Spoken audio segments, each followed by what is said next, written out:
Mm.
Hey, good morning, good afternoon, and good evening to you flight simmers around the world. This is Viper Strike 95 Flight Sim, and today we're here on this Wednesday stream, but we actually decided to do something a little bit different today. Since this is my only stream for this week, due to my vacation, and this one is a pretty short stream. We only got 2 legs of this DC-3 trip. Why not do it today here? So we're doing legs 58 and 59 of our Douglas DC-3 journey as we make our way over from Wick over to Duxford, and then a short hop through around London, and we'll be flying to Biggin Hill Airport. So guys, it's good to see you here as always. I hope you guys had a great weekend.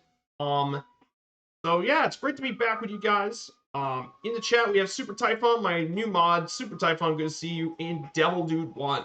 Great to see you both here. I hope you're both are doing extremely well. So let's go ahead and go over the slideshow for today. Today's slides. Here it is. So this here is legs 58 through 63. It goes from August 31st to September 9th, 2017. For the UK tour, we initially planned flying to Edinburgh and Manchester. However, they were 3 days ahead of schedule, so they decided to fly to Duxford and visit the Imperial War Museum. Then, after that, Duxford's around 3 hours from Geneva, so they decided, so they instead afterwards flew to Biggin Hill, and it became a miniature European tour. And with the rest of the events, they planned going to London, Paris, Frankfurt, Vienna, and Milan with the World Tour project in the guest.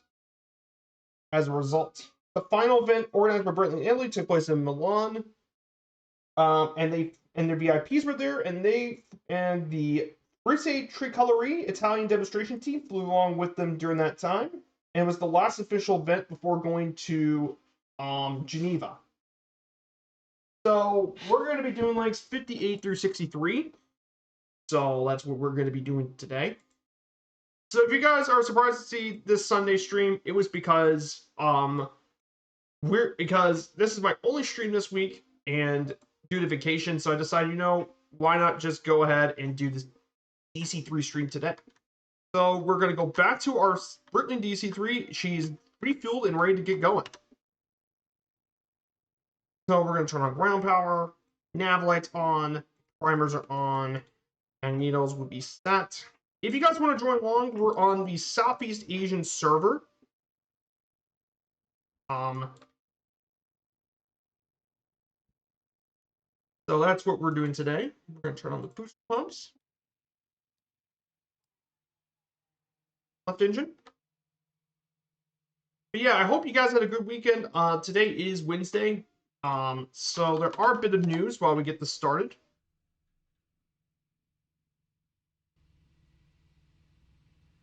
So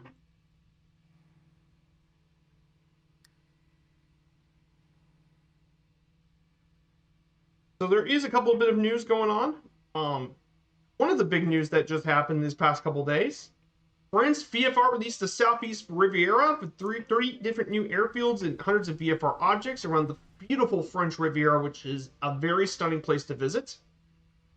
Horizon Simulation previews their upcoming 747-8 freighter mod, which, as someone who lives next to UPS's World Hub, I've seen plenty of 747-8 models, 747-8 freighters during my home. So I've seen plenty of them as well.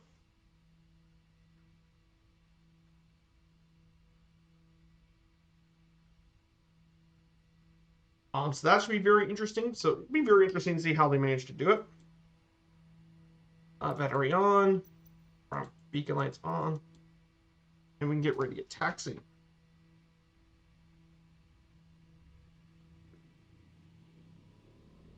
So we'll be taking off from runway 31. Let me go ahead and set the desired heading for the first heading. Should be 153 degrees. So desired heading.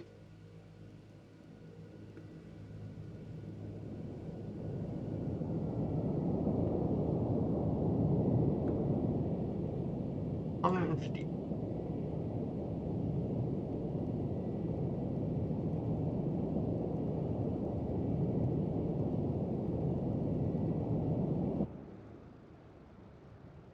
That is going to be the desired heading. There you go. So for this one, we're going to be around. How many weeks will be your vacation? It's going to be a 7-day trip. We're going to leave Friday, and we're going to be heading back on Sunday.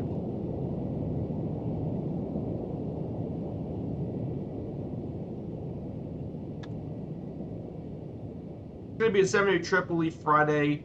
Our cruise will start to Saturday, so it's going to be. So we'll be back by Sunday.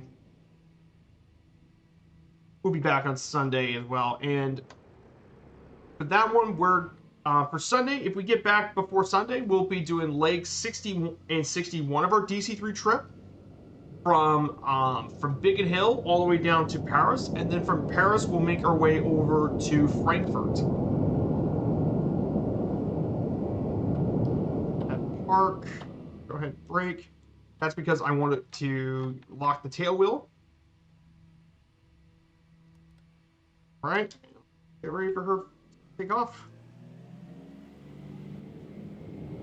But yeah, it's going to be a 7-day week. I'll be visiting San Juan, Grand Turk, and Amarco, Dominican Republic.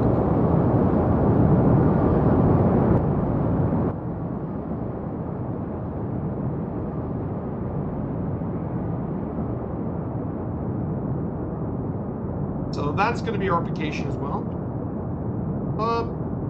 And we're going to be.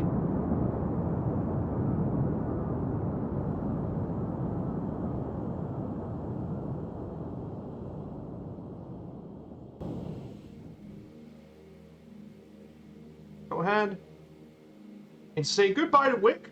We're about to fly over Scotland for a bit, but we're gonna actually be. But according to the database, we'll be flying over the coast. So we're not gonna go straight down. We're just gonna fly around the coast.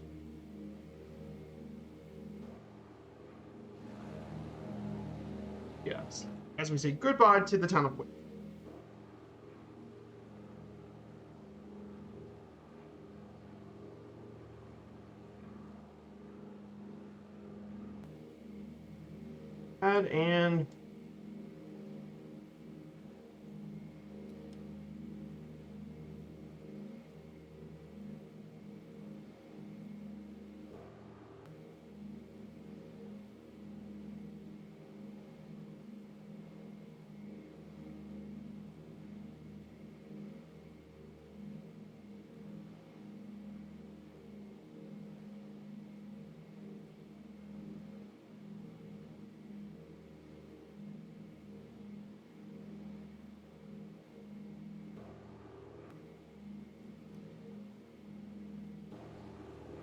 And as we say goodbye to the town of Wick, this will be our goodbye to the Scottish town of Wick.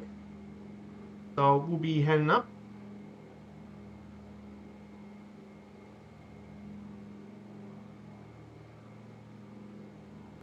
From here, we're going to also change the jar prop pitch.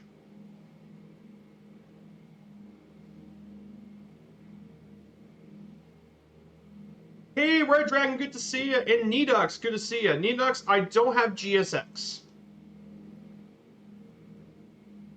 So I don't have any of the two left. I don't have any of the two.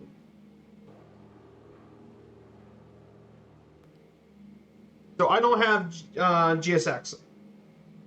But yeah, you'll be joining us soon. Nice. I feel scammed though. Seriously.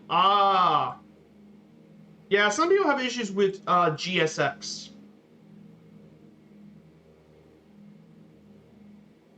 So, but yeah. But I don't have it though. And of course, another news is Latin VFR. If you guys aren't aware about Latin VFR, they've worked on their portfolio of mid-level narrow body Airbuses. They worked on all the A320 family, including the microbus, the A318, A319, A320, and 21 family planes. Well, they've just announced a brand new plane they're working on, the Airbus A330. and it's going to be scheduled to release tomorrow. Yeah, they're going to come out with the E330 tomorrow on the Instant Marketplace.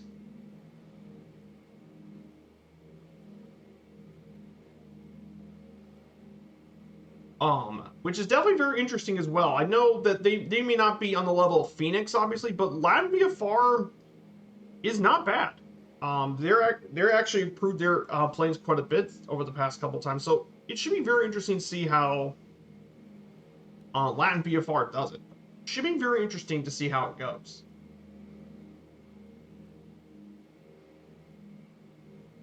Should be very interesting as well.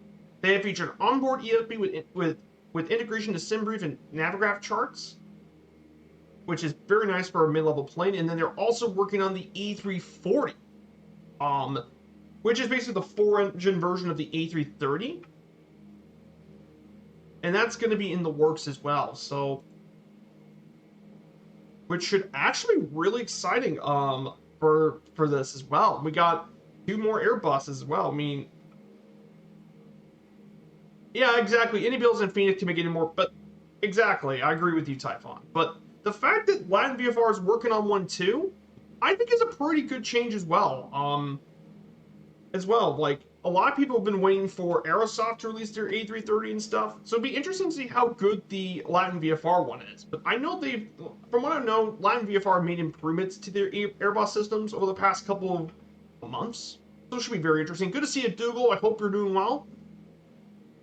We're flying our way over to Duxford today. And if you're wondering, some of you guys in the chat be wondering, wait, isn't the DC-3 stream usually on Sundays? Yes, but since Wednesday is the only day I streamed all this week, well, I decided to do it today since this is a pretty short stream for the DC-3 Around the World Journey, and 2,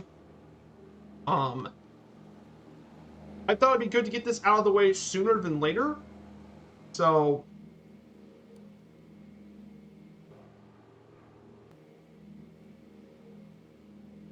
why not get this stream done as well?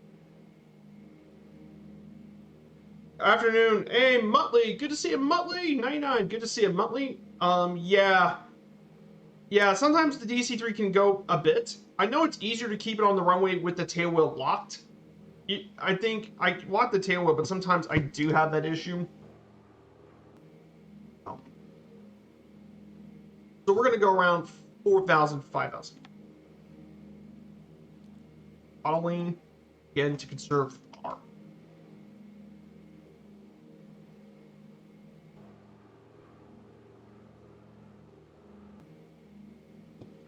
So yeah, once we get up to our altitude, we'll go ahead and talk about England today, which is actually the main topic for today.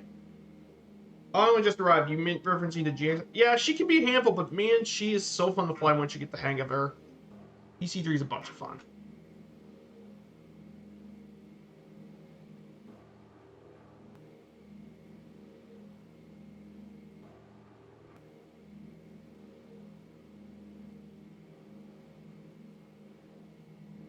She can definitely be a handful, for sure, but man, she's so much fun. DC-3. But yeah, I'm very excited though, for this series to get over with. I mean, it's a huge accomplishment to be here today.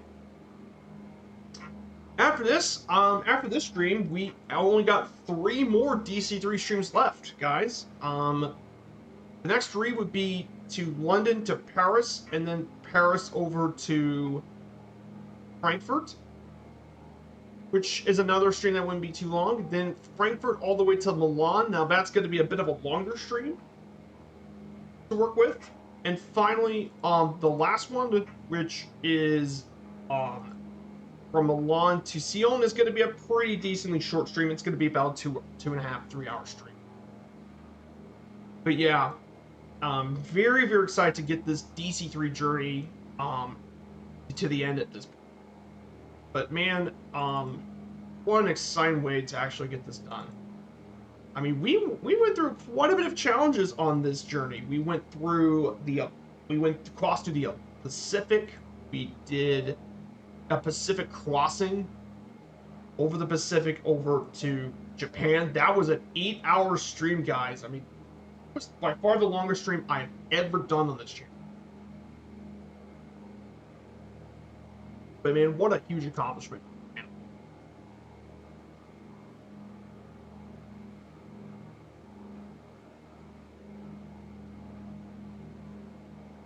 But yeah, absolute incredible. So yeah, in terms of this total duration of the flight, 463. If we go around 170, it is just about a 3-hour stream, guys. So we should get this done about within 3 hours. We're just going to climb up to the altitude of 5,000 feet, which should be, I mean, England is not known for its hilly terrain, so we can get over it pretty easily.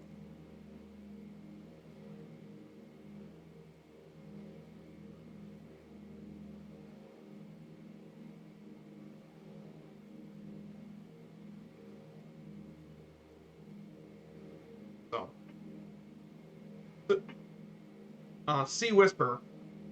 Ah.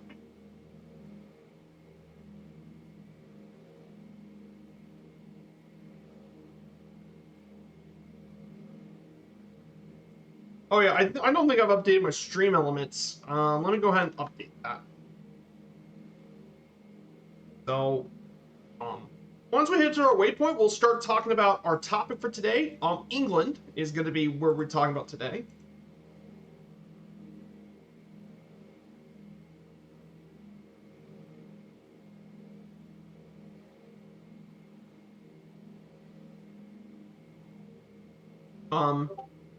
So we'll be getting into this.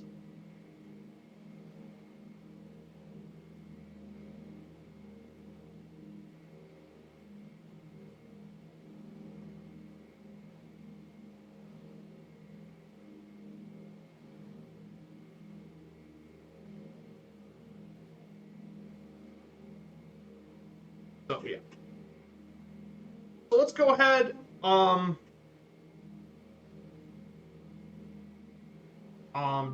Let's go ahead and talk about our topic. So England is going to be our main topic for today. England is actually one of the countries that's part of the UK, along with Wales, Scotland, and Northern Ireland. It shares land borders with Wales to the west, and Scotland to the north, Ireland's across the Irish Sea to the west-northwest, and the Celtic Sea to the southwest. And it's separated by continental Europe by the North Sea to the east, and of course, the English Channel to the south. England covers around 62% of the island of Great Britain, and it includes over 100 smaller islands in England, including the Isles of Scilly and the Isle of Wight. England is the origin of many known worldwide exports, including, of course, the English language, English law, which is the service for most common systems around the other countries, associated football or soccer, the Church of England. It's also where the Industrial Revolution began all those years ago.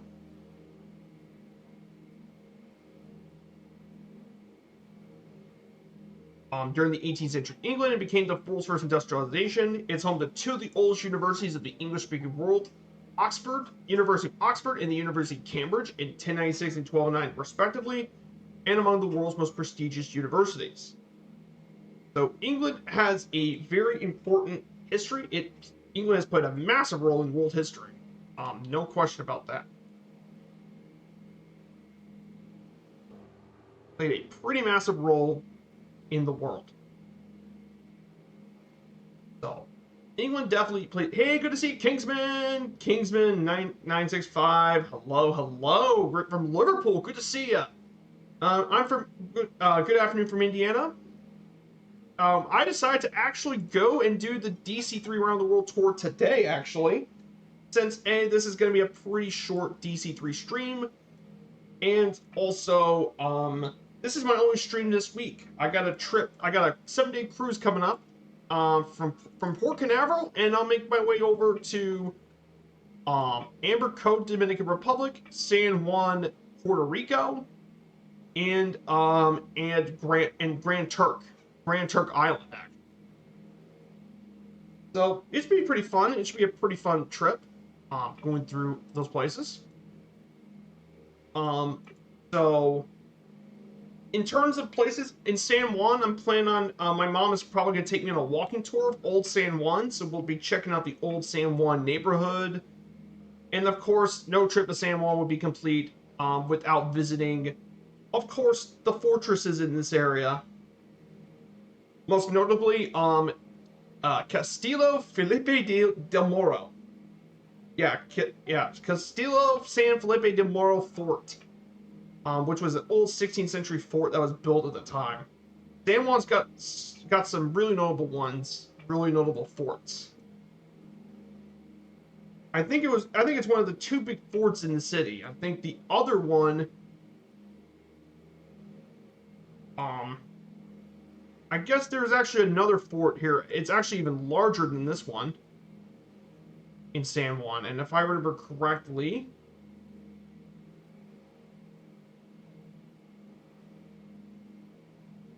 which one? Which one? There's, yeah, yeah, that's the big one, Castillo San Felipe.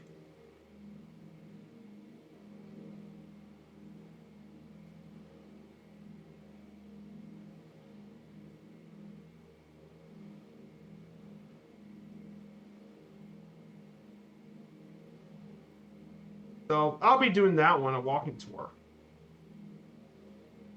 over the forts. Do you have the free Duxford? Oh crap! I did not install the free Duxford. No, I don't have it.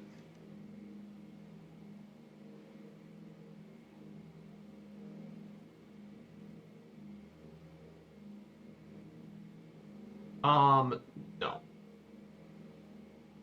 I forgot about that, Dougal. I'm sorry. I didn't mean to. I'm sorry. I forgot to install, but maybe next time I visit Duxford, I'll probably install it. But yeah. Yeah, it does sound great. I mean, the water should be 80s and 90s in those areas, so it should be nice.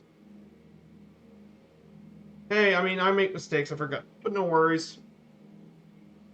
So let's talk about England's history, guys. So England's history is very rich history, actually. So England has a rich history. The earliest known evidence of humans to have an area have been around through over the last 6,000 years, which is the modern English culture. Modern humans have known to have an area over the past 6,000 years. First, the beaker culture were among the first to arrive in 2500 BC, including introducing drinking and food vessels constructed of clay, as well as pots that do copper. And also during this time, the Neolithic monuments such as Stonehenge and Avebury were constructed, which you can still visit these areas today. Mainly Stonehenge, of course. We don't even know why Stonehenge was built. They also advanced the Bronze Age and Iron Age as well. During the Iron Age, Celtic culture arrived from Central Europe and made its way down to the Isles. And Julius Caesar has actually invaded this area, tried to invade twice in 55 BC. Though, later on, the Romans actually did invade Britain in 43 AD. The Romans did. During the reign of Emperor Claudius, conquering much of Britain, and it was incorporated into the Roman Empire as Britannia province, which is what Britain has got its name from, was the Latin Britannia. The best known of the native tribes to resist the Romans were led by Caractacus in 1 AD, and then later on by Boudica. But the Romans put down those uprisings. As a result, during the time of the Romans, it saw an era of Greco-Roman culture with Roman law, architecture, aqueducts, sewers, and agricultural items. In fact, during the 3rd century, Emperor Septimus Severus actually died in Eboracum, which is modern-day York. And Christianity was also introduced in the area by no later than the 4th century. By 1410, with the Roman Empire's decline, there were civil wars all across the area. Unfortunately for the Romans, they ended up declining, and Britain was left exposed by the end of Roman rule, and once the Romans were withdrawn, new settlements took over the place. Mainly the Anglo-Saxons settled the area as well during the 6th century, as well as the Jutes and Frisians as well, who long raided the coast as a result. During that settlement, the period the lands ruled by the incomers seemed to have fragmented into numerous travel territories, but by the 7th century, they coalesced into nearly a dozen different kingdoms, including some of them including Northumbria, Mercia, Wessex, East Anglia, Essex, Kent, and Sussex. Over the following centuries, the process of political consolidation continued as different kingdoms rise to dominance. However, during later on that time, the Danes attacked the coast in the north and east of England, overthrowing Northumbria, Mercia, and East Anglia, and it was and it left the Wessex under Alfred the Great, and he grew Wessex into becoming a major power, and eventually led to the Wessex conquering much of the modern England. But and Wessex led to the unification of England, and led all of it. But, however, England is going to change forever. That's because in 1066, after a dispute over the succession of King Edward the Confessor, it led to the Normans conquering it, and it was led by an army led by the Duke of Normandy, William, who we know later on is William the Conqueror, one of the most famous political figures of the Middle Ages. He and as a result, during the Norman conquest, but the thing that really decided for the Normans to beat the English was during the Battle of Hastings, which it lasted by 1 day, but apparently King Harold was actually killed with an arrow to the eye. With his death, William took the throne after Hastings. So, under the Norman rule in the House of the Plantagenet, England is now added to French into the budding Angevin Empire, and believe it or not, when the Normans conquered it, the elites there did not speak English; they spoke French, contrary to their names. So they actually spoke French, which in fact, that's such a big deal that on the English language, that's why you see a lot of words derived from French in English language, because of the aristocrats, which led a big change in England's language. And of course, the House of Plantagenet lead to the Feast of Families inherited from France, and they reigned for over 3 centuries and saw major changes in trade and legislation, including the signing of the Magna Carta. Now, for you guys that aren't aware of the Magna Carta was an English legal charter, and it was signed by many of the barons and stuff to limit the sovereign's power by law and to protect the privileges of the free men. And that document, the Magna Carta, has inspired so many other documents to the present day. It's inspired so many other documents. Even to the present day, even.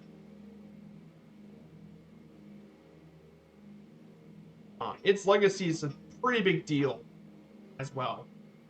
During the 14th century, the Plantagenets and the House of Valois claimed legitimate house to the House of Capet in France, and that led to the 100 Years' War between England and France. I mean, this was a big part of the English-French wars, which led to a particular rivalry between France and England, which, if you know by me, is a pretty big part about French-British relationship, for sure. But it didn't last 100 years. In reality, this war lasted for 116 years. Wait, 116 years war. Yeah. But unfortunately for the English, the French actually won. French and their allies won, and England loses all of its continental European possessions in France. After the 100 Years' War, the Black Death epidemic hit England, and it wiped out nearly half of its population. And then afterwards, in 1453 to 1487, There was a civil war between the branches of the royal family, the Yorkists and Lancastrians, known as the Wars of the Roses. Eventually, the Yorkists lost the throne entirely to actually the Welsh family, the Tudors. And the Tudors include some pretty famous monarchs, two of Britain's most famous monarchs, King Henry VIII and Queen Elizabeth I. And during the Tudor period, England developed its naval skills, which proved to be very helpful during the Age of Discovery. King Henry VIII broke communication with the Catholic Church due to his divorce, and he wanted an heir to the throne. And he proclaimed the Church of England, which is basically about Protestantism. Also during that period, the Renaissance reached through England, which reintroduced artistic, educational, and scholarly debate from classical antiquity. And of course, we have his communication with the church. Yes, it's actually 116 years of war with France, Kingsman. But yeah, it's actually true. And then of course we have Queen Elizabeth herself. Led by Queen Elizabeth. In fact, there's a whole era known as the Elizabeth era, which is the epoch of the Tudor reign under Queen Elizabeth I, and many historians have depicted as the golden age of English history, with the English Renaissance and the flowering of great art, drama, poetry, music, and literature, as well as a centralized, well-organized, and effective government. And they did compete with Spain more than a few times. One of those events was the Armada. The Spanish Armada, which was the mighty Spanish fleet, sailed from Spain in 1588 to invade England and re-establish the Catholic monarchy. Unfortunately for the Spanish, thanks to bad coordination, stormy weather, and successful harrying attacks by the English, the Spanish Armada failed, and they launched two more, but the storms driven them back. But that completely changed England in starting it as a naval power, which is reflected very much in England's history, of course.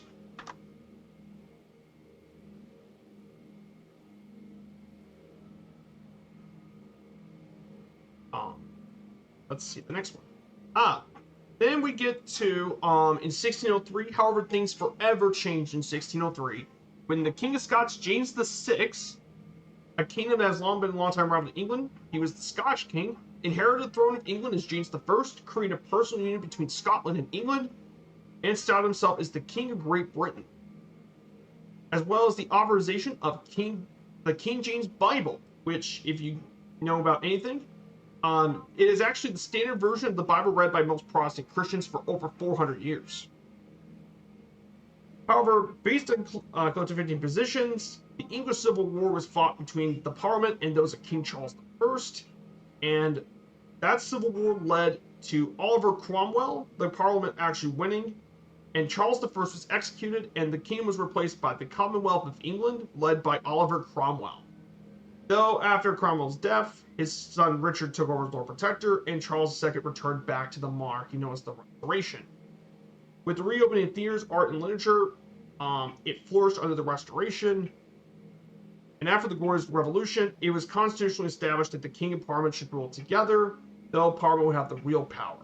Led to the Bill of Rights in 1689, and it still remained a critical statute of British law today. There was also the Tories and Whigs in the 17th century, which eventually formed the political union of Great Britain in 1707, unifying the kingdoms of Scotland and England. Under this new formed King Great Britain, output from the Royal Society and other English initiatives, combined with Scottish Enlightenment, created engineering and scientific innovations, and the enormous growth of British overseas trade protected by the might of the Royal Navy, which grew into one of the great powers. And that's what allowed England to be such a great power. Also, the Industrial Revolution happened, which completely changed the social, economic, and cultural conditions of England, resulting in industrialized agriculture, manufacturing, engineering, and mining as new pioneer road, rail, and water network.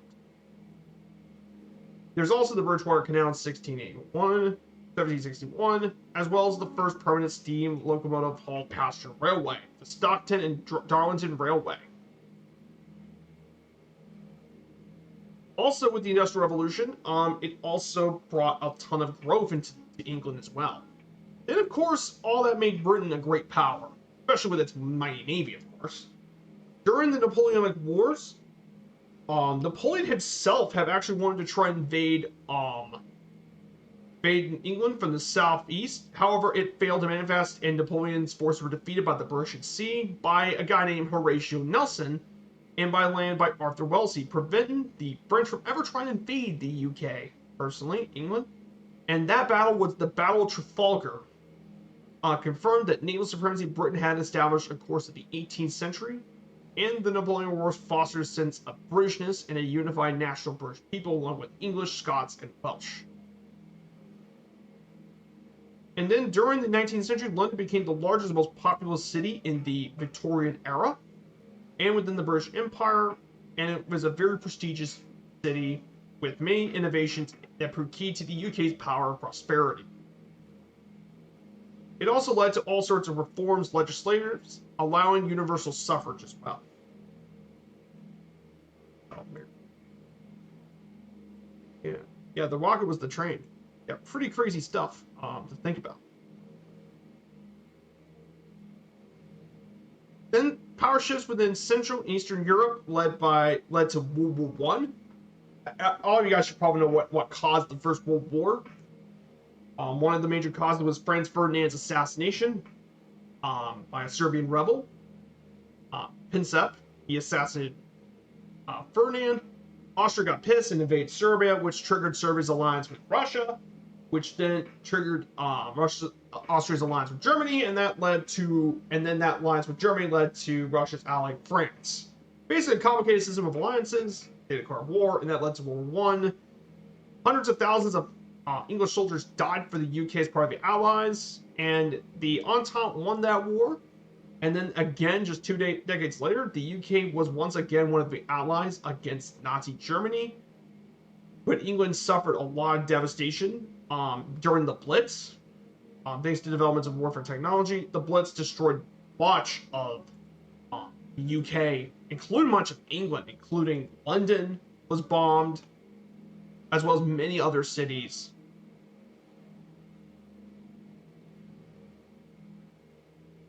As well. It was completely, a lot of it was destroyed, but they did rebuild. After the war, the British Empire experienced rapid decolonization and speed up of technological innovations. Automobiles became a primary means of transport, and Frank Whittle's development of the jet engine led to wider air travel.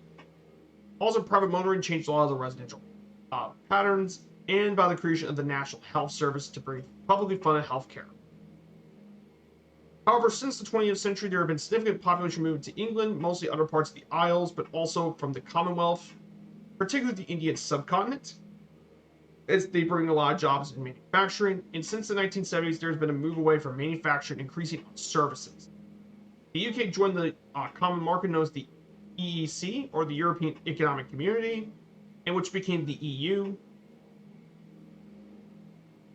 And since the late 20th century, the UK's administration moved to devolve governance in Scotland, Wales, and Northern Ireland as a result. So that's basically it. So that's England's history, guys. Hello, sir. Good to see you. Hey, Drippy. Yeah, Winston Churchill. Definitely a very interesting leader for sure. Her heading should be 100. Yeah, Churchill was definitely a successful wartime leader.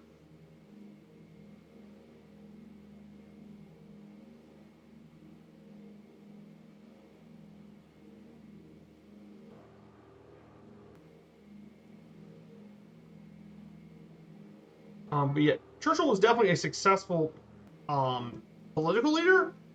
That being said, unfortunately for Churchill, he wasn't a great general, if you know what I mean. Because Churchill, if you don't forget about him, he did kind of lead the Gallipoli campaign, which, if you know about Gallipoli, it was a failure.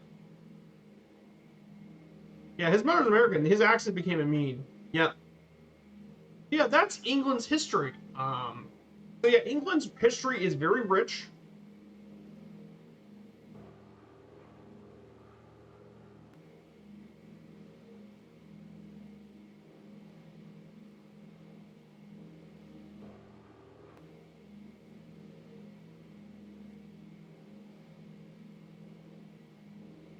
So let's look at our flights right now. So yeah, we're right. There's Alpha White now and Red Dragon. Good to see you both around here. Great to see you two around here as always. But yeah, hopeless in peace. Oh, absolutely, he was. Hey, and we got Splasher 6. Splasher, good to see ya. So yeah, doing the DC-3 3 around the world trip today. It's gonna be a shorter flight, about 3 hours. So I thought, why not do it on one of the Wednesdays? Why not do it on Wednesday? And if I have the time to do DC-3 stream, why not just do it today since it's my only week? But yeah, I haven't got much of the DC-3. I haven't got much of the all countries trip thing today because I've been working on the database thing before I had to leave, so I had to work on that. A database of 9,000 baseball players, and see if they ever served in the military, in the U.S. military.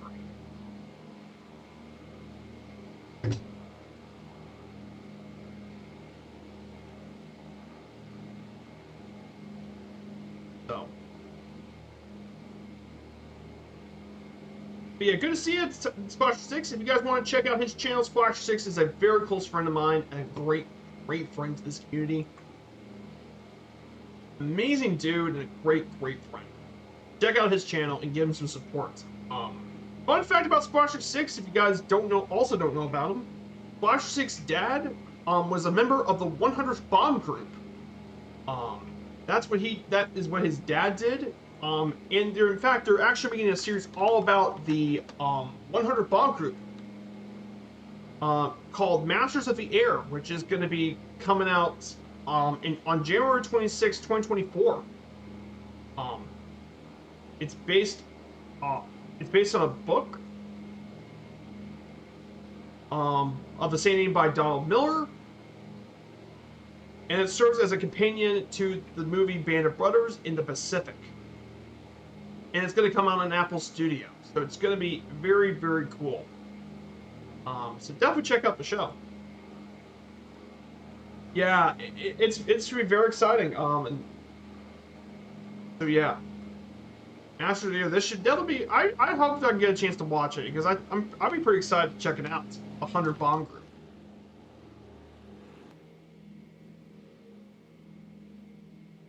So, we'll definitely check that out.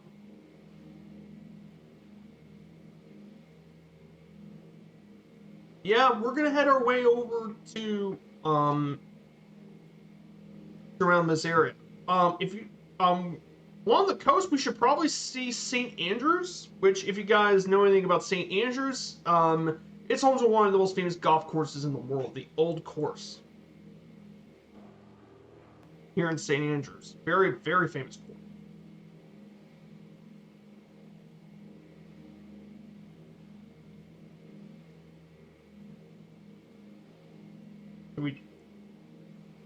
We're doing pretty well. We're just 366 nautical miles away from our final destination.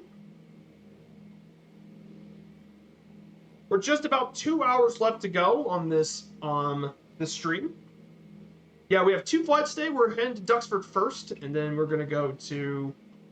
Yeah, it's been in the works for such a long time. I agree with you. It's been in the works for such a long time. So finally getting into the air should be very exciting.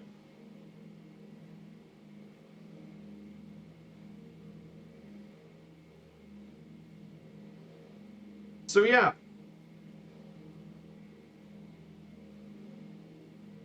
I know today Murph's going to be doing his weekly streams. He's going to talk about more about the news on Wednesday. Should be a bunch of fun.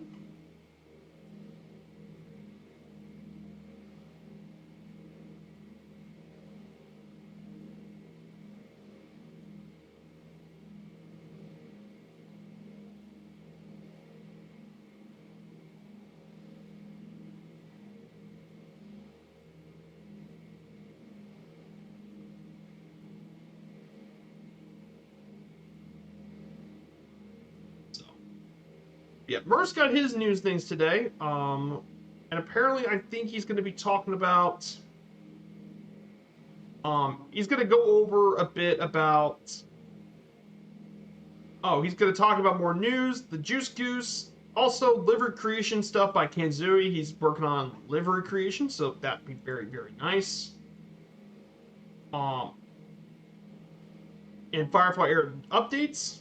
And then on Friday, I won't be there, but his Friday stream, Mer's stream, is going to be a bush flight into Idaho, Montana, which is fantastic to check out. So it should be very, very fun for Mer's schedule this week. But yeah, I will be back by October 29th. As soon as I come back, we'll be getting ready to do legs 60 and 61 of the DC-3 journey. I mean, after this and that, there'll be 2 more flights left to go. 2 more streams left to go, guys. I mean, that is pretty amazing. We only got 2 more left to go.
Yeah. St. Andrews is also the third oldest university after. That's a good one, Red Dragon. Thanks for pointing that out. Yeah, St. Andrews is actually the third oldest university in the UK after Oxford and Cambridge. So, thanks for the heads up.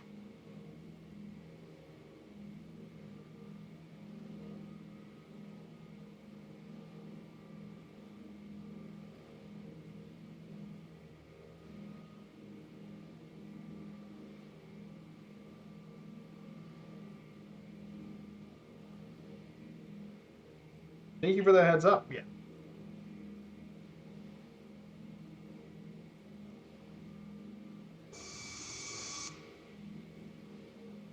I don't have the F-35, unfortunately. I see it's a big Gikna.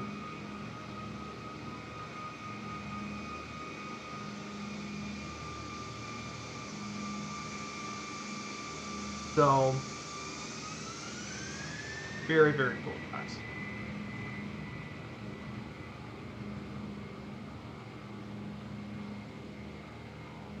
Can't wait to check this guys out. If you guys haven't been or haven't known me, I'm ViperStrike95. I've been streaming here on Twitch since 2021.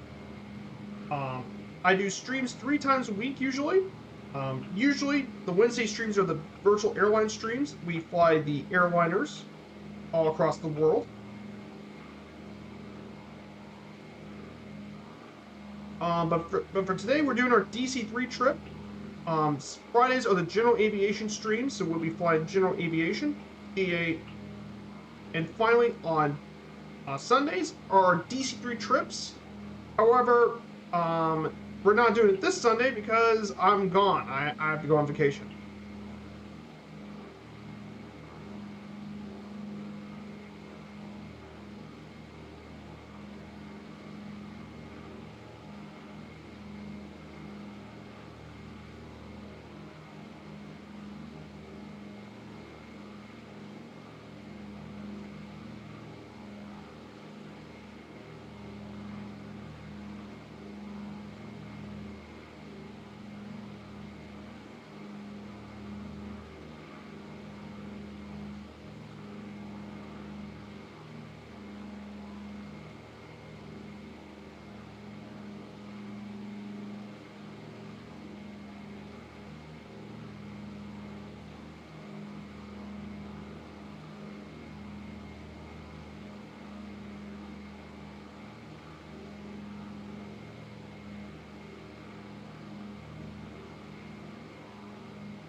So yeah, there are definitely a lot of really cool areas. Also around to our right, outside of St. Andrews, we're pretty close to Dundee Airport, one of the commercial airports in Scotland.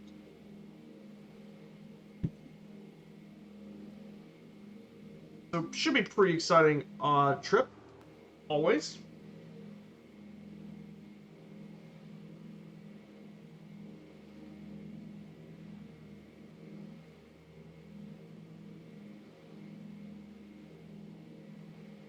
Hey, good to see you, Dennis. Greens from Germany. Good to see you. Greens from Indiana in the United States. Good to see you, Dennis. It has been a long time since I've last seen you in chat. But yes, we're actually flying into DC-3. We're heading our way over to Duxford first, before heading to beautiful Biggin Hill, right outside of London, of course. We're doing legs 58 and 59 of our DC-3 trip. But yeah, it's been a long time since then. I think the last time we were probably somewhere in Asia since the last time we saw each other. But man, I mean, it's been absolutely crazy journey.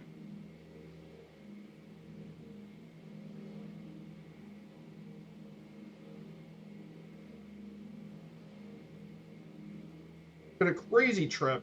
I mean, we're almost done with the journey. We're after this stream, Dennis, we're going to be just about 3 more streams left to go of this journey.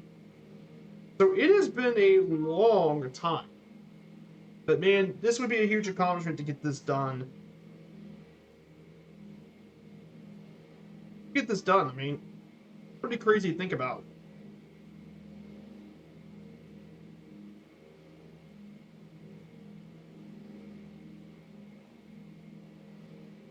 But yeah, I'm planning on something bigger, Dennis, next year. Starting New Year's Eve, we'll be doing the all countries around the world trip, which is going to be visiting literally every single country on Earth.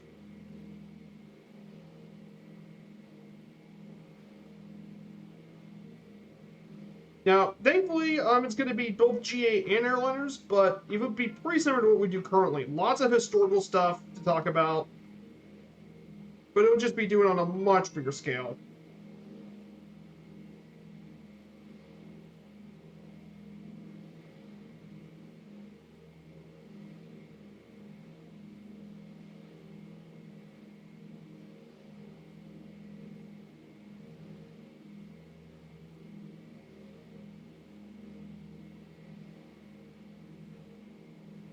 How many hours did you find that tour combined? Oh God. Um. Oh God. I'm gonna have to go to my logbook and see how much of the DC-3 round tour. It's gonna take me a second.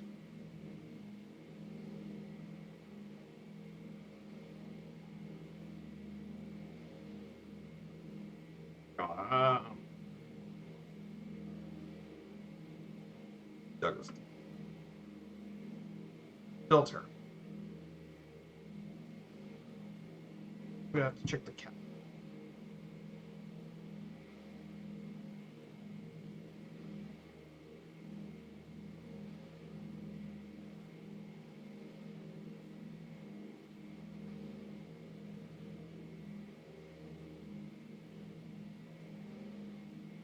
On.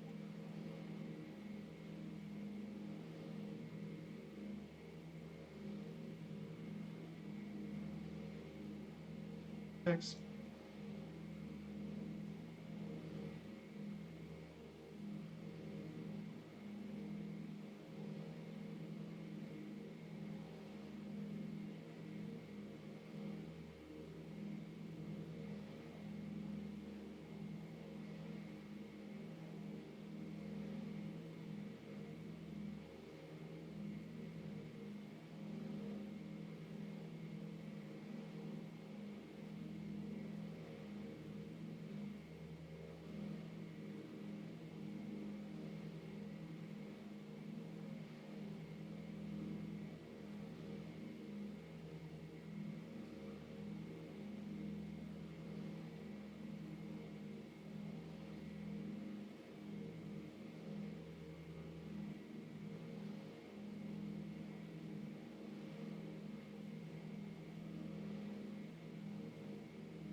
1.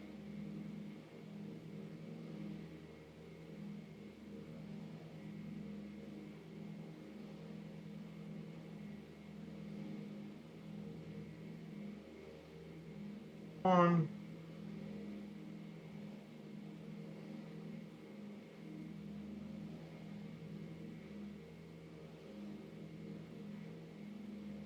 7.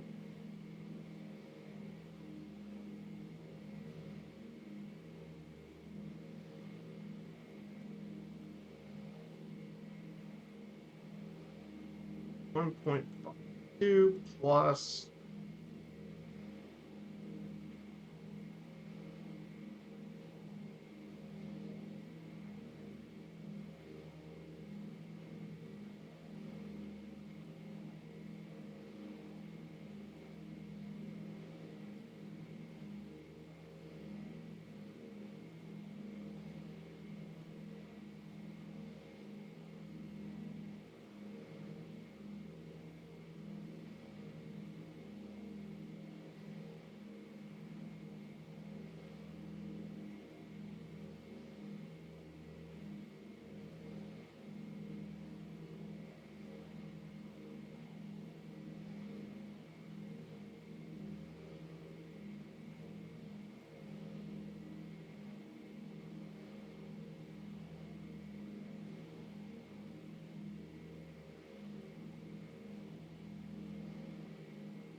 I'm just trying to get this. If I'm not looking at chat, I'm sorry. I'm just have to try to see how many hours I've done so far in this journey.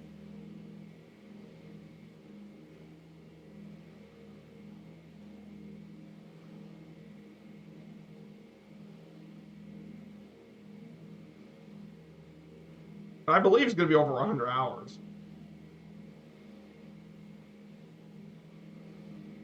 I'm going to say it's over 100 hours. I don't want. Where have you been means of navigation? Dead Reckoning, actually. I believe it's Dead Reckoning because I looked at the GPS waypoints they did on the journey and see what their flight plan was. So I decided, just to copy where they're going to go from the waypoints. So that's what I've been mainly doing Dead Reckoning.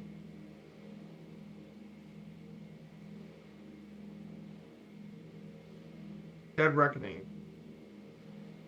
Are you interested in flying the modern jets like the A320 or prefer the classics? I prefer flying the modern planes, the A320, but not the A320, but the 737.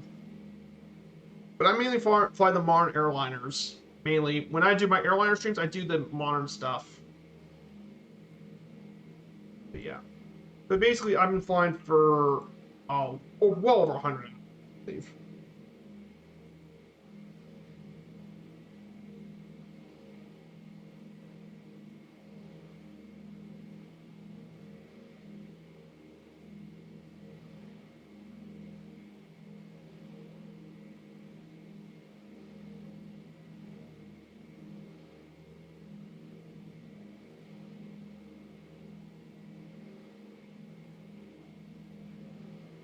Yeah, I've been mainly doing by Dead Reckoning.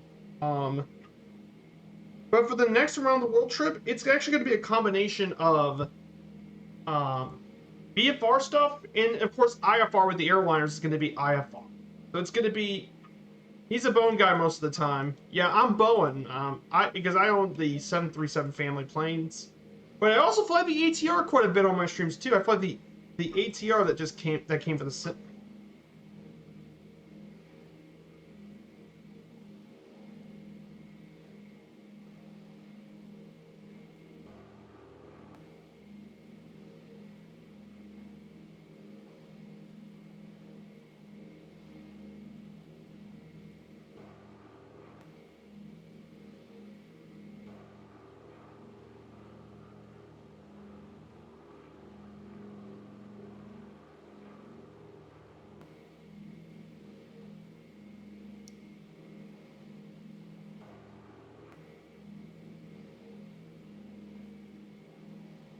Yeah, I'm doing pretty well.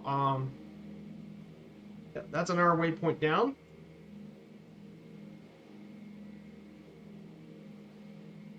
So we're just 314 nautical miles away. I think if we count Biggin Hill out, we're around just 260 nautical miles away from our final destination.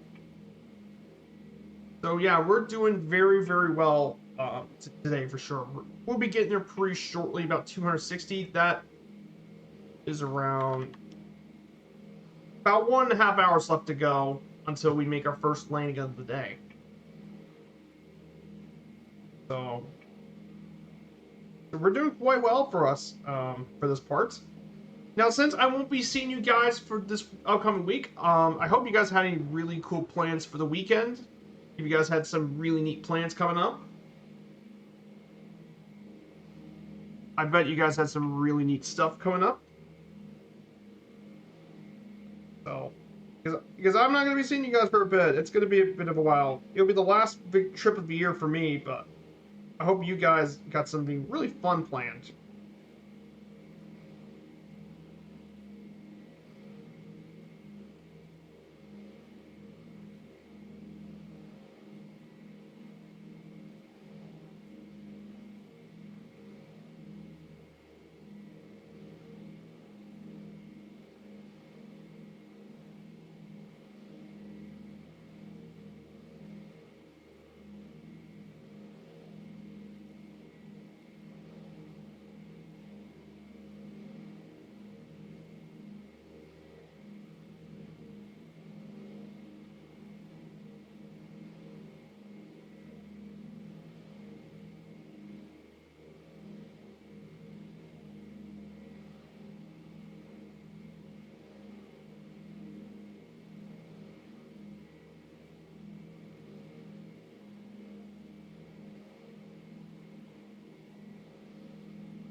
Oh, thank you. This shirt I got, the shirt is actually from Flight Sim Association, FSA, Flight Sim Association. Uh, FSA is one of the people who actually work with Flight Sim Expo, is Flight Sim Association. I got that because I won a contest back in 2022. Um, it was a lane rate competition, and I won a lifetime membership to Flight Sim Association. So I'm a lifetime member with them. So that's how it got me the T-shirt and stuff too. I won that contest. Where are you going? I'm gonna be heading to a 7-day Caribbean trip. To San Juan, Puerto Rico, Grand Turk Island in Turk and Caicos, and Amber Cove in the Dominican Republic, which is right near the city of Puerto Plata. So yeah, we're gonna be visiting the Caribbean again. This will be the last time this year. I'm gonna make the most of it.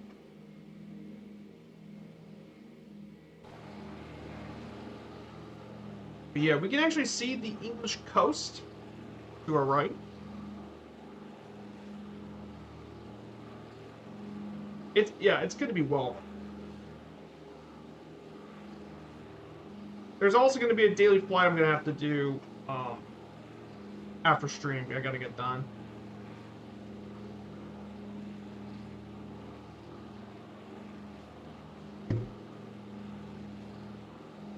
Very, very nice.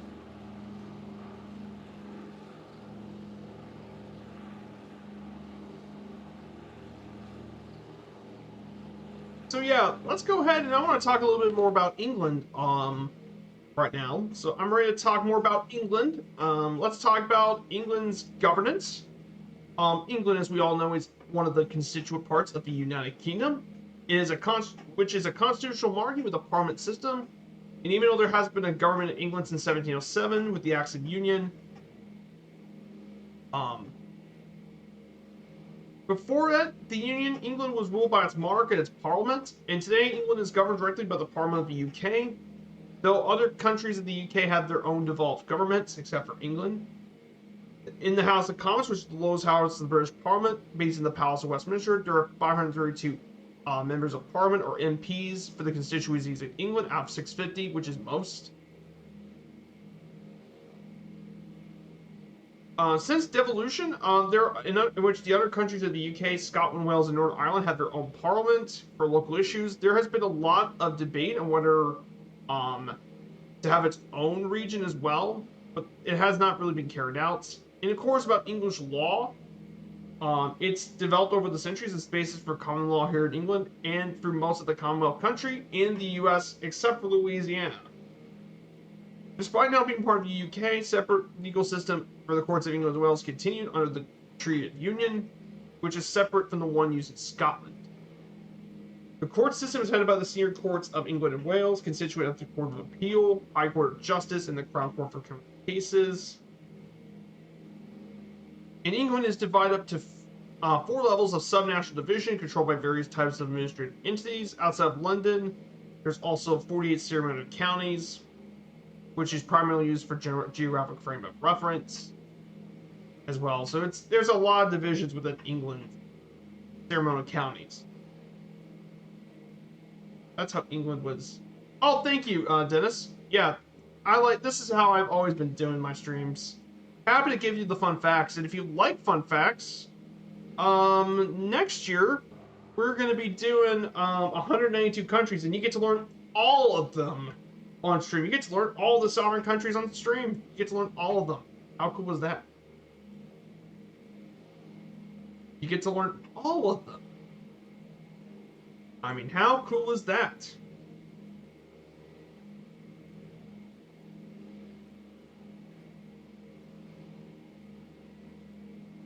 So, very, very cool. Now, in terms of England geography, so England's geographic landscape is definitely pretty interesting. Geographically, England includes the central and southern 2/3 of the island of Great Britain, including the offshore Isles of Isle of Wight and the Isle of Scilly. England is closer than any other part of mainland Britain to the European continent, as it's separated by France for the 21-mile sea gap. Though they are connected by the Channel Tunnel, the ports of London, Liverpool, and Newcastle lie on tidal waters. And the longest river through England is actually the Severn River, which flows through much of England. And it empties into the Bristol Channel, which is Bristol. There are many lakes in England, including the largest being in Windermere in the Lake District. In most of England's landscape is low hills and plains, with upland mountains stretching to the north and west of the country. The northern uplands include the Pennines, a chain of uplands dividing east and west, the Lake District mountains in Cumbria, and the Cheviot Hills.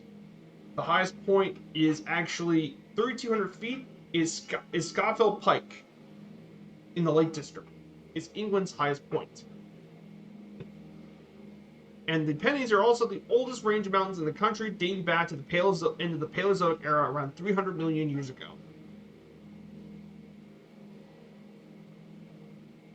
So, yeah, you're just passing Berwick and Tweed.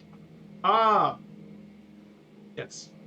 They're us England, but not far north, but so far north that their soccer team plays in Scotland. Yep. Yeah, we're Berwick.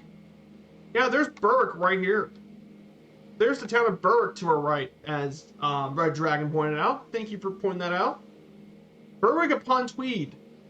Yeah, some of the English towns definitely have some pretty interesting names. Sure.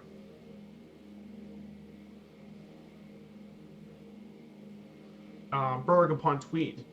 Yeah, the English definitely have some pretty interesting names.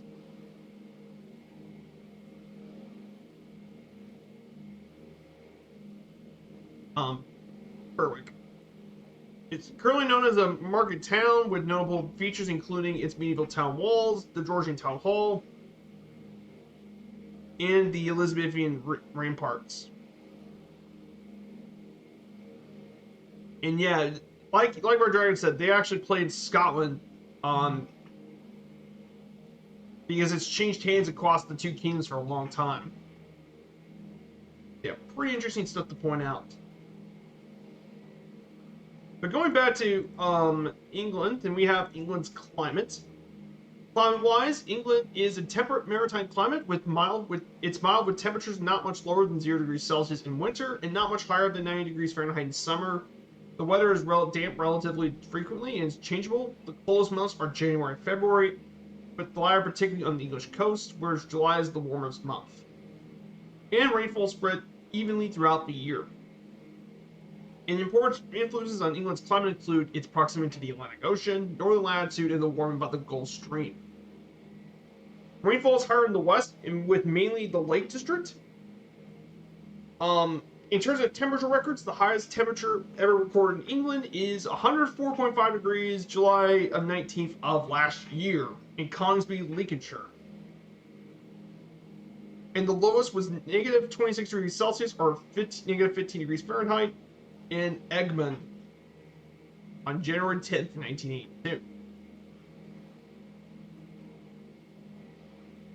Hey, happy hump day, Viper Strike. Yep, happy hump day. Woohoo! Hump day. In terms of England's fauna, it's similar to other areas in the Isles with a wide range of vertebrate and invertebrate life in diverse habitats. The most numerous bird species in England is the Eurasian wren, one of the most popular bird species. It's not too hot or too cold. So it has a diverse range of wildlife living in the area. Deciduous woodlands are common all across England and provide a great habitat for much of England's wildlife, but these gave way in northern upland areas to coniferous forest. In terms of animals that live in England, there's all sorts of animal species. In terms of reptiles, you can find adders, glowworms, common lizards, bar grass snakes, and terrapins like the European pond terrapin, and the red-eared terrapin as well. In terms of bird species, in some areas in the English coast, you can find puffins.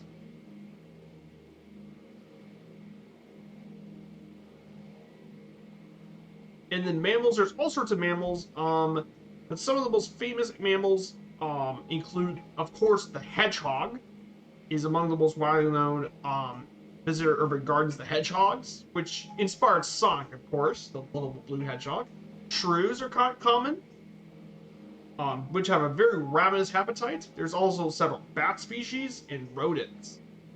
And then, of course, for carnivore species, the weasel, stoat, and European polecat can be found here in England.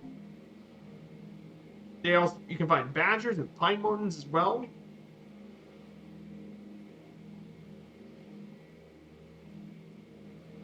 There used to be bigger animals like wolves and brown bears, but they have been hunted to extinction as a result. And England's also home to several sea mammals like whales, dolphins, and seals. So yeah, that is some of the nature and wildlife here in England. Everyone knows about me being a biology.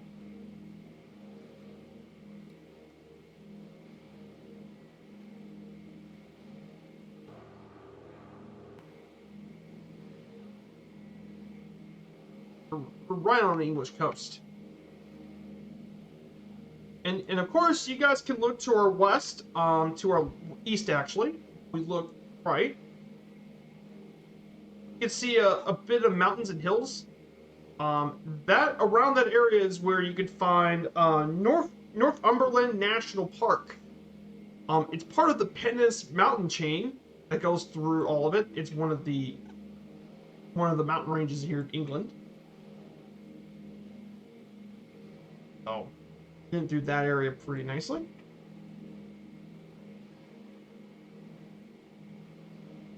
Yeah, we're getting pretty good in there as well. So yeah, if you guys are liking the content and you haven't and you want to continue to support the channel, smash that follow button. It's a great way to support the channel. I'm currently on a goal to 1,000 followers. Currently on a quest for 1,000.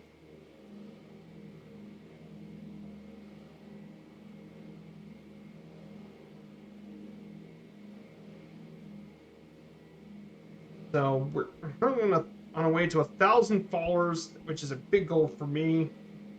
But yeah, speaking about my future plans, so after this DC-3 stream is over, I want to ask you guys this. Until we do our around the world trip, the next one we're doing, what should I do with? Should I do this as another GA? I probably think about just doing this as another GA stream as a result, because you know how popular general aviation is with the stream audience. So maybe I'll alternate to do 2 GA days, or maybe I could alternate between airliner and GA, depending on how I feel.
Very, very excited to get through this.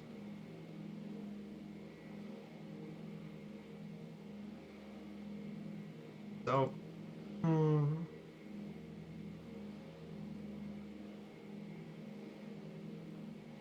so after this, we'll be heading towards the mainland of England. We should be turning next to 169. That'll be our next waypoint. That won't be there until a little while.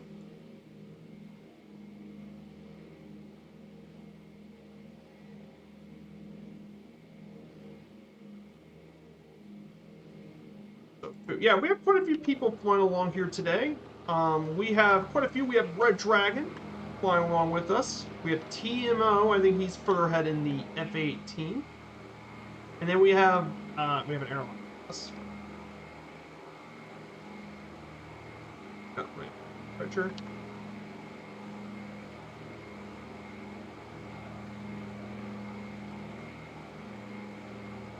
Yeah, we're going to the English Cup.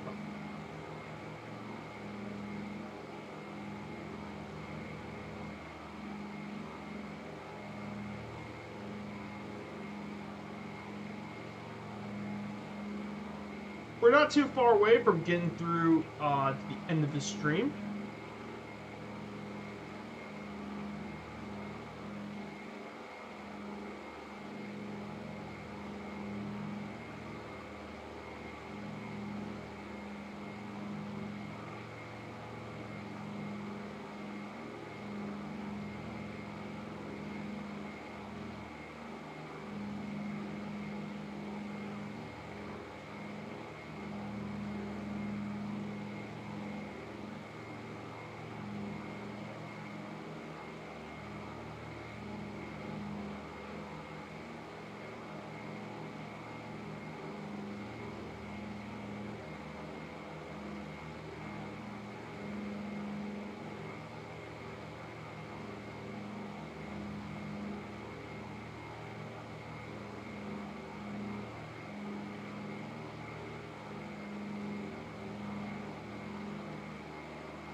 So we should be approaching to Newcastle. Newcastle upon Tyne is actually where we're going to be heading next.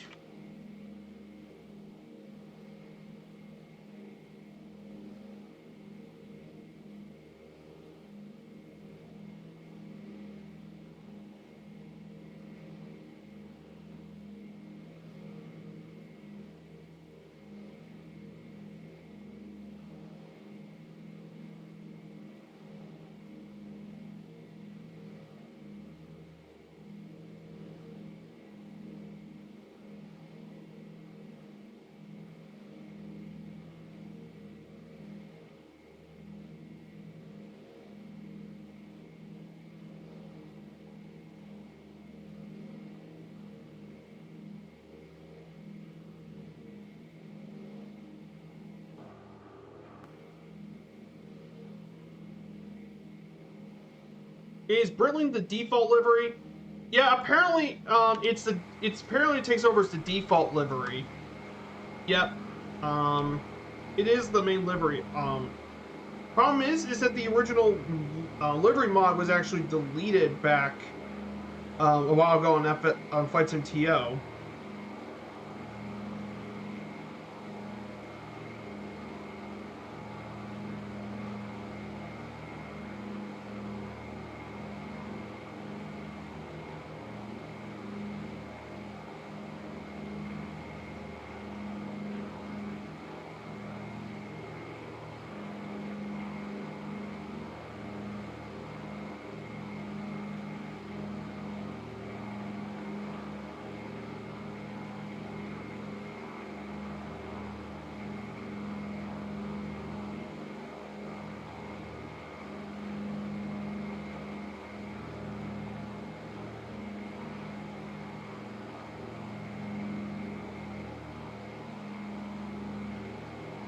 Yeah, we're getting through this pretty nicely on this DC-3 journey.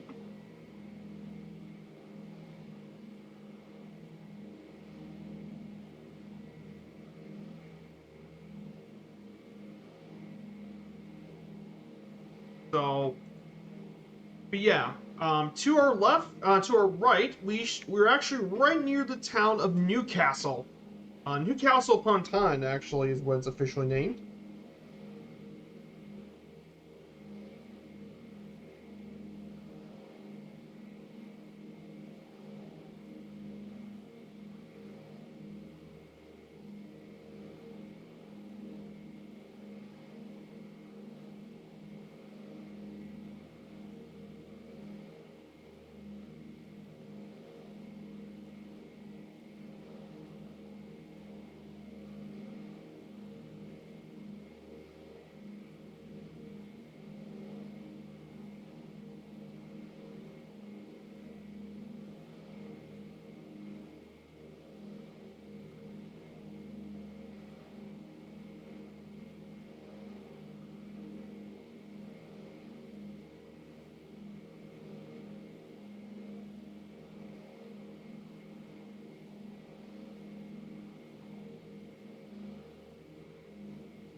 But Newcastle upon Tyne is where we're going to be flying near. Known as Newcastle. It was developed around a Roman settlement known as Pons Aelius. The settlement became known as Montchester until before taking on the name of the castle built in 1080, the Castle of Newcastle, by William the Conqueror's eldest son, Robert Curthose. At one point, it was one of the world's largest shipbuilding and repair centers during the Industrial Revolution. And the city has quite a few important sites, like the Anglican St. Nicholas of 1474, as well as a rich scene, including the Theatre Royal on Grey Street, notable festivals and fairs like the Newcastle's Chinatown. The Hoppings comes together on Newcastle every June. The Hoppings. As well as the AV Festival, featuring concerts and all that, and a rich music heritage, including Sting, who was one of the bassists for the Police, as well as of course, for sports, Newcastle United has been around since 1892. It's been in St. James Park since 1892, and now holds more than 52,000 people, and it's England's seventh largest stadium for football. And it also has its own international airport, which is the second largest and busiest in northern England behind Manchester, handling nearing 5 million passengers a year, and it's the 10th largest in the UK. Reaching sites of over 90 destinations worldwide and served by numerous airlines, including British Airways, EasyJet, Emirates, Ryanair, Air France, LM.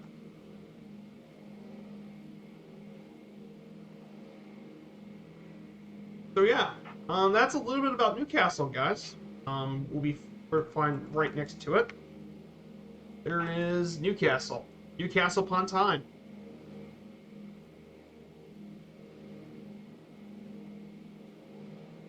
We're getting close to land, guys. So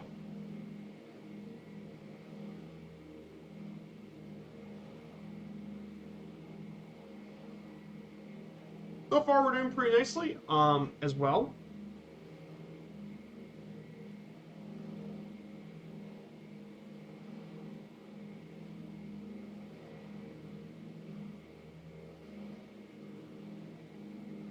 But yeah, as soon as it's over, I will take, and also for the around the world trip as well. I am planning on taking the DC-3 for at least some of the legs. I just want to take a break from it for a bit.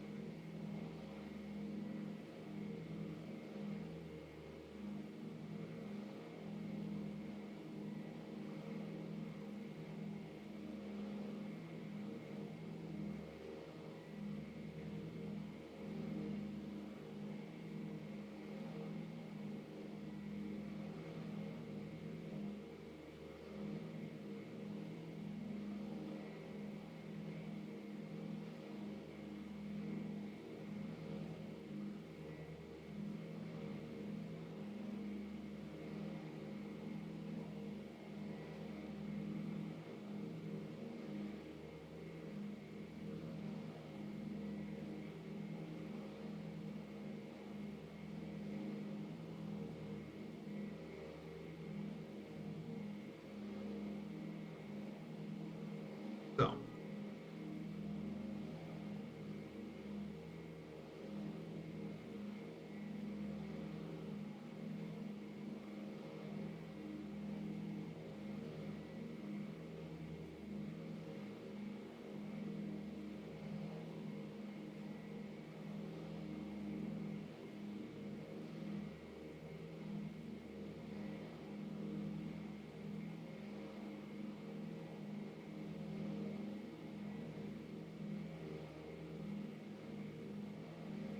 But yeah, I hope you guys are enjoying this stream as much as I am. I'm definitely having a great time with the stream.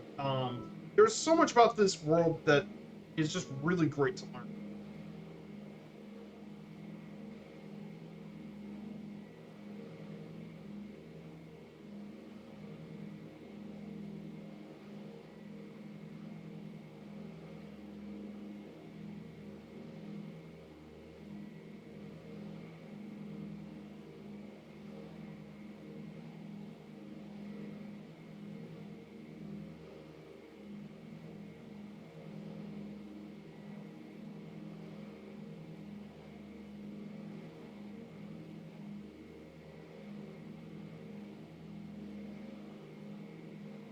So we're getting pretty close to here as well.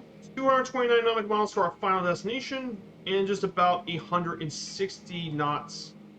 And we're just about 183 away from Duxford. Actually, we're doing quite well here. We're just about an hour left to go on this journey.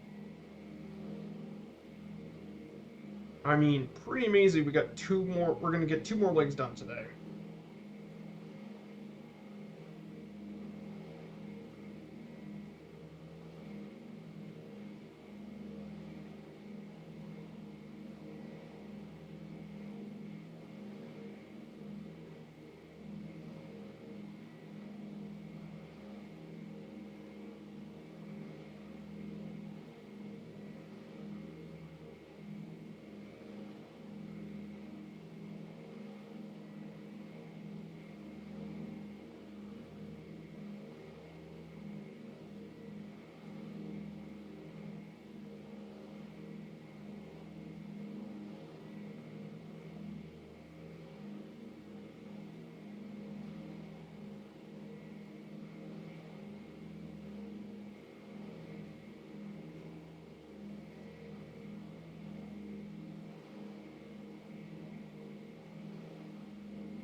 But yeah, we're pretty much getting moving a bit closer.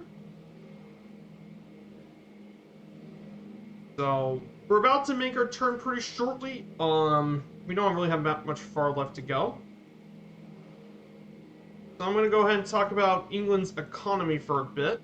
So England economically, is it's one of the largest and most dynamic economies in the world with a GDP per capita of 34,690 British pounds.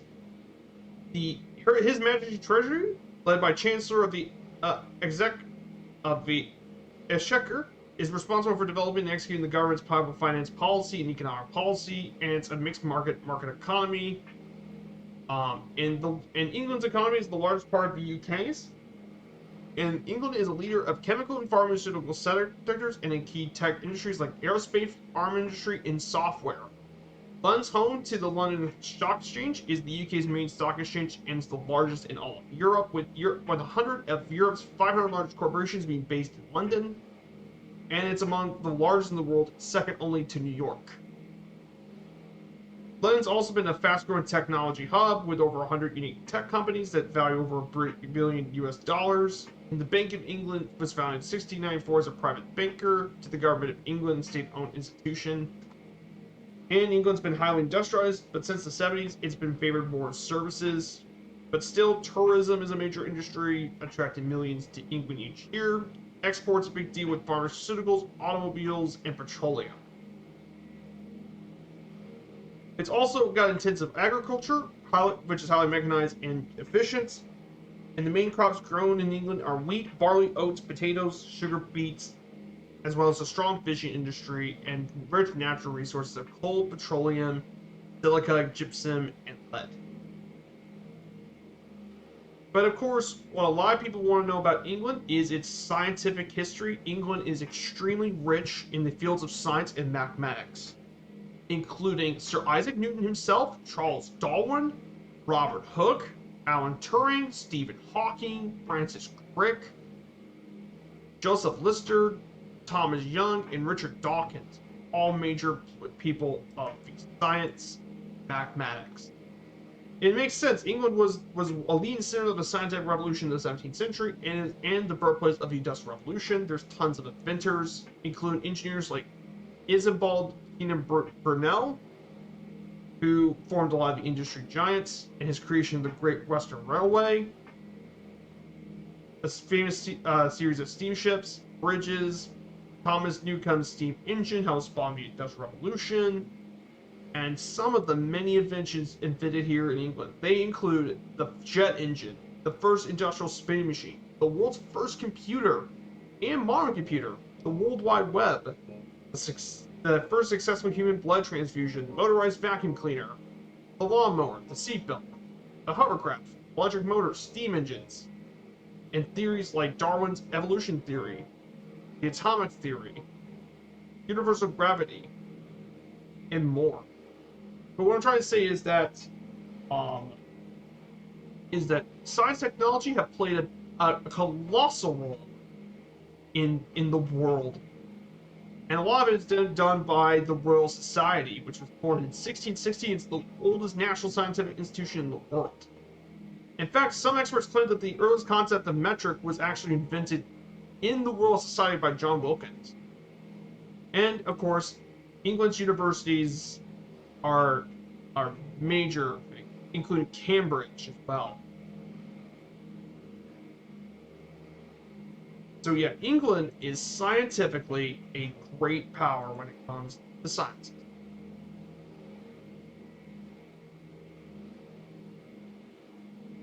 Very, very much so. A lot of people don't realize that, but it's true.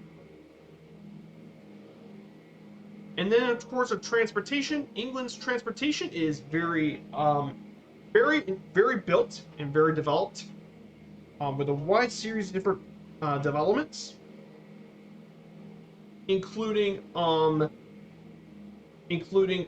dense motorways, including the A1 Great North Road, which runs through eastern England from London to Newcastle, the M6 from Rugby up the northwest to the Scottish border, and more. You get tons of motorways that can get pretty busy.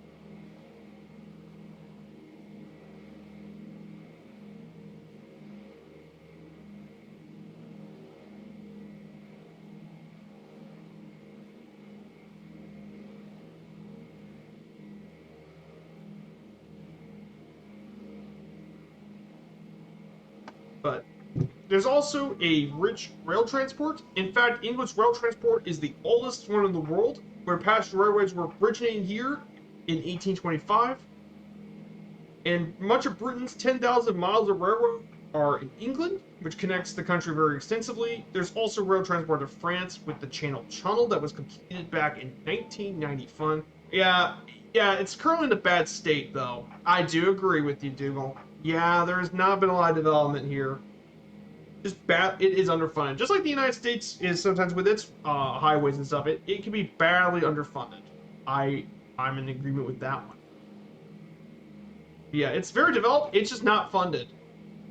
Great British Railways is a planned state owned by railway that will oversee railroad trade in Britain as of 2024, and is responsible for England's railways. The Crossrail was Europe's largest construction project, opened back in 2022, and they're building new lines. In terms of transit, there's like transit in two major cities, London Underground and the Tyne & Wear Metro in Newcastle, as well as a few others that's currently planned.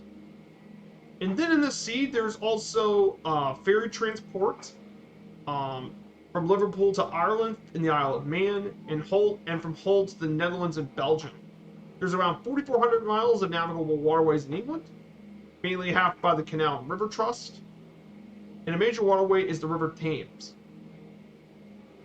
And finally, while it's not included in terms of air transportation, England is home to many of Europe's largest and busiest airports, particularly London Heathrow, which handles around 80 million international passengers and is the UK's largest airport.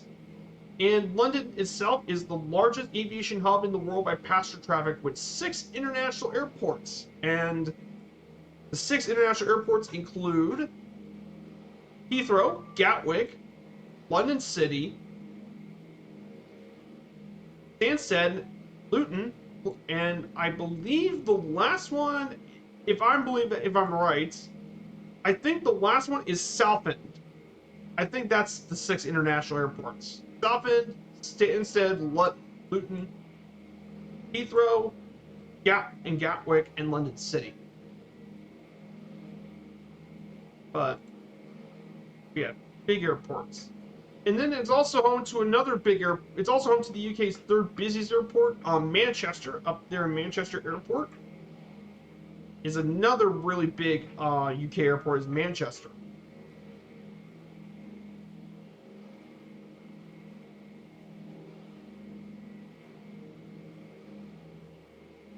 And that's another very big airport, is Manchester. Very busy.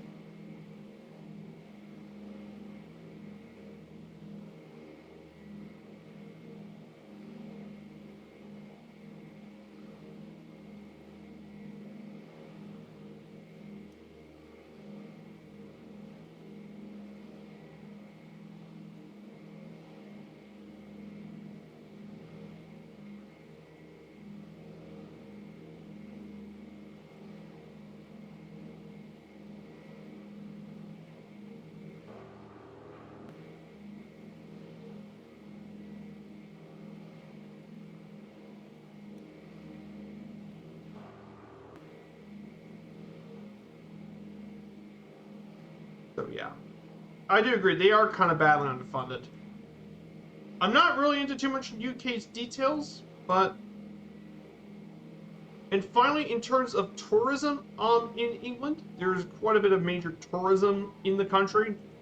England is very rich in historical sites. There's about 25 UNESCO World Heritage Sites in the UK, and 17 of them are in England.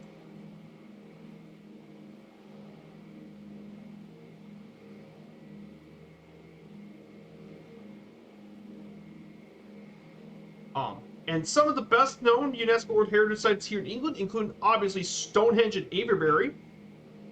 Those are often included in many UNESCO World Heritage Sites lists.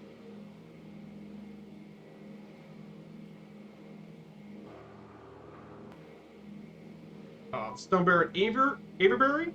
There's the Tower of London, the historic castle. Then there's Jurassic Coast, which is in the English Channel coast from Exmouth to Dorset.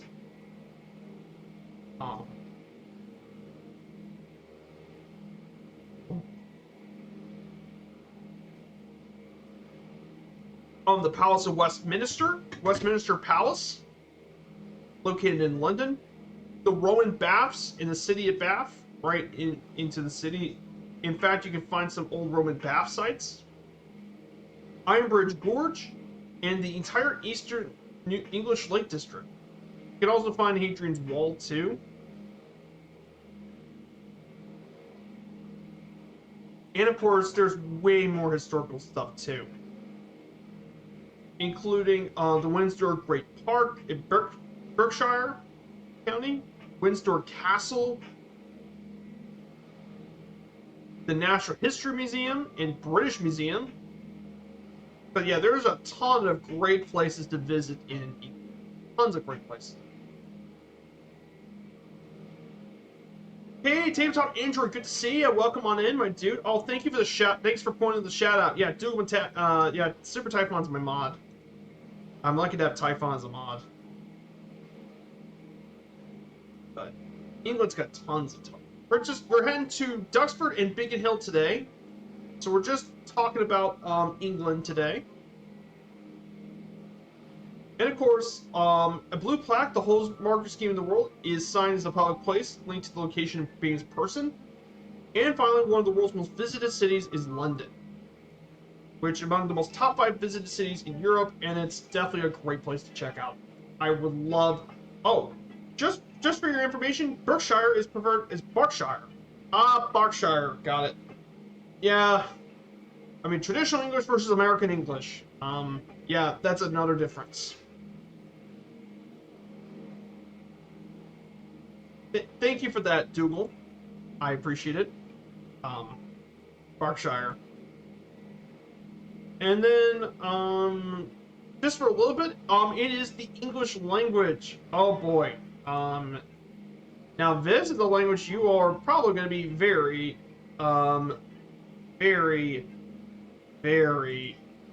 you guys are probably familiar with this, is English, which originated in medieval England. It's named after the Angles, one of the ancient Germanic people that immigrated to Great Britain, and its speakers of the English language are known as Anglophones. Modern English, the one we know of, is both the most widely spoken language in the world and the third most spoken native language after Mandarin Chinese and Spanish. It's also the most widely learned second language, and is either the official or one of the official languages in 59 sovereign states. In fact, there are more people that have learned English as a second language than there are native speakers. And as of 2005, it's estimated that there were over 2 billion speakers of English. Yes, 2 billion people learn the language, or even barks. Root versus root. Root. Yes, British English and American English are different. Oh boy. But yeah, it's everywhere. But yeah, it's also a co-official language of the United Nations, EU, and other organizations too. But Old English began as a group of dialects emerging from the local West Germanic-speaking Anglo-Saxons. The Old English absorbed some grammar and core from the Old Norse language due to the Norse. And then the Middle English period actually borrowed words extensively from French dialects. Because, you know, Norman the Conqueror the Normans conquered much of England during that time. So they incorporated a lot of French. language. So that's why they spoke a lot of French dialects. And still, in terms of French vocabulary, 28% of modern English is from French dialects, and Latin is about 56% from French and Latin. So much of the language in English actually comes from the Romance branch, even though it's one of the Germanic languages. Yeah, one of the many intricacies about English. Pretty crazy to think about. Modern English is still a Germanic language, but it's had so much words and stuff from the Romance languages, it's pretty crazy. Modern English is also very different. Its grammatical changes are more typical of an Indo-European marketing pattern, and with the rich inflectional morphology and relative free word order to a mostly analytic pattern with little inflection based on its subject verb object word order. In terms of other stuff, in terms of phonology, it's very different between each dialect of English, with different phonemes and all that. And pronunciation of vowels is a great deal between dialects, and it's one of the most detectable of a speaker's accent is the vowel between need, bed, back, bra, blah, pa, food, good. All those are different phonetics and stuff depending on which dialects. The verbs can be marked for tense. Basically, anyone who knows English should probably know all this. But the crazy thing about English a lot of people don't know about is English has over 170,000 words, and the word origins are extremely diverse, including Latin, Old French, Germanic, Greek, and other languages. It's extremely diverse, and that's because England has been basically all around the world, so they have tons of words from different languages. And England also has a strong influence on other languages too. So basically, and there's different types of dialects and stuff. Obviously, you have your traditional British English. British English and Irish English are very different than North American English. And then different more so than English of other places like Australia, Southeast Asia, Africa, and more. So basically, what I'm trying to say is that English is definitely a very diverse language. It's also a very difficult language to learn. Contrary to what I believe, English is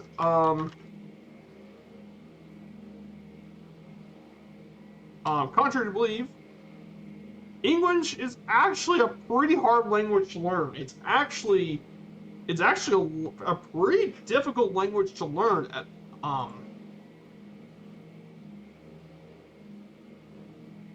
I mean, there are other tricky languages, but English is very tricky due to its complex grammar rules, pronunciation variations, and vast vocabulary. Yeah, English is tough. And of course, you have the modern English alphabet, which is a Latin script with 26 letters. The most common diacritic marks in English are the acute, grave, circumflex, tilde, ulama, and diaris, and sigilla. All these different diacritics give some unique pronunciations. And in terms of vowels, the letters A, E, I, O, and U are vowel letters, except with silence, they represent vowels, though I and U can represent consonants in words like onion and quail, respectively. So there's two. And some English phrases to learn and to learn throughout England. But also for much of the Anglophone world, these are some phrases you should learn. Good morning. And for morning greeting, good morning, good afternoon. My name is. How are you? I'm sorry, but here's a couple, and I can put the last three is three of the British slang, actually, English slang words. If you say I want 5 quid, it's basically slang for British pounds. So, for example, this kitchen costs 20 quid, 20,000 quid, which is 20,000 pounds. A cuppa is basically just a shortened term for a cup of tea, which, you know, tea has historically been very popular in this area. For Britain, tea is a big part of the British way of life. And finally, blimey, which is expressing surprise at something, is blimey. But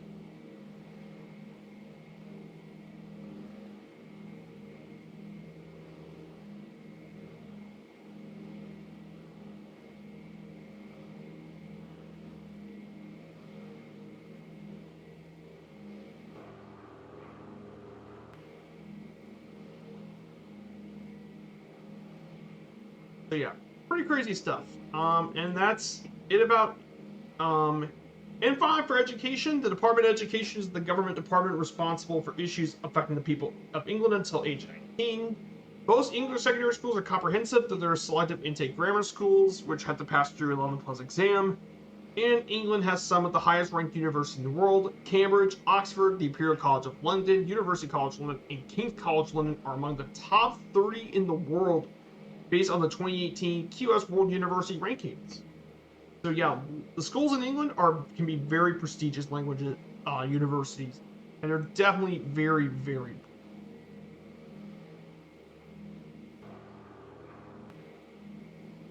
So yeah, that's this part of the language. Blimey is a short version for traditional London terming Cor Blimey or Gor Blimey. Yeah, the original term is God blind me, but yeah, that's Old English. So basically, God blind me is kind of a bit Old English, but as English got modified, it got simpler to Gor Blimey or Gor Blimey, and then eventually shortened just to Blimey. It's the evolution of English words and stuff between Old English and New English. Um,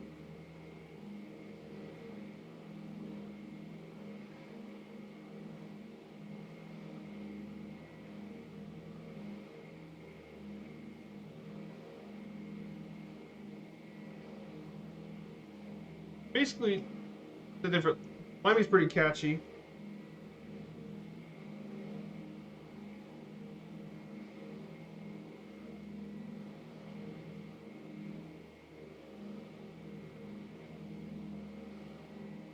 Yeah, absolutely.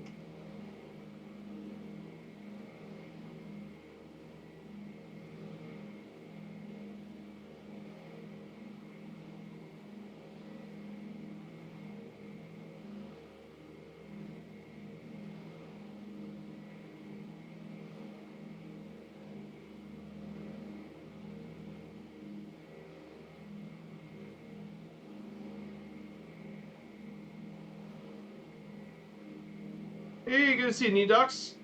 Oh, with the fresh pair of windows. Nice.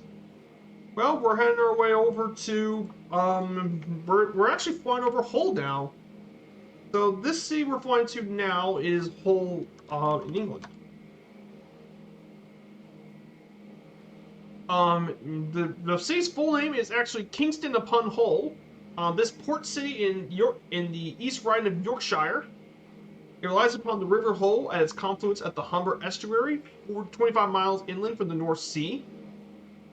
It has a population of 266,463 people as of 2021 and is the fourth largest city in its region after Leeds, Sheffield, and Bradford.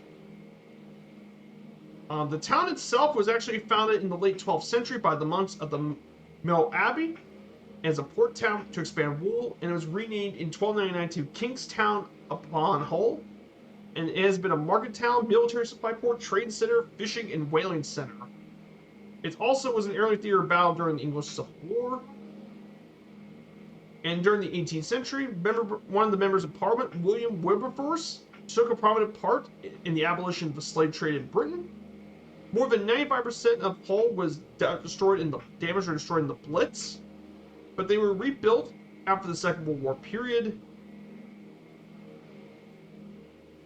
Hull is home to Hull University in 1927. It's also home to one of the more famous landmarks, the Minster, which was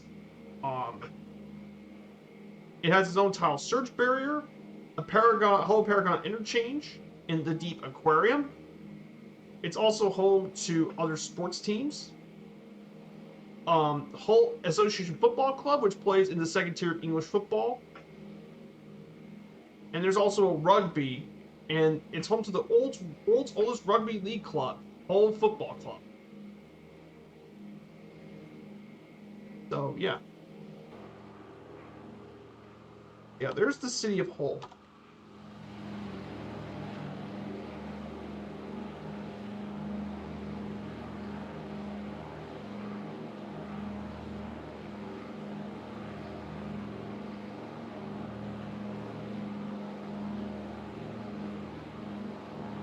Well, yeah, my altitude's about 6,000 feet.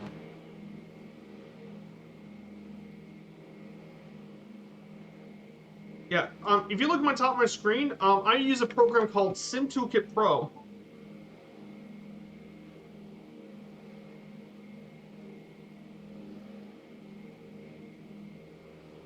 Yeah, it's Sim Toolkit Pro. That's what I'm using, and I actually have a way to use it in my overlay. So, hey, no worries, Nedux. No worries at all.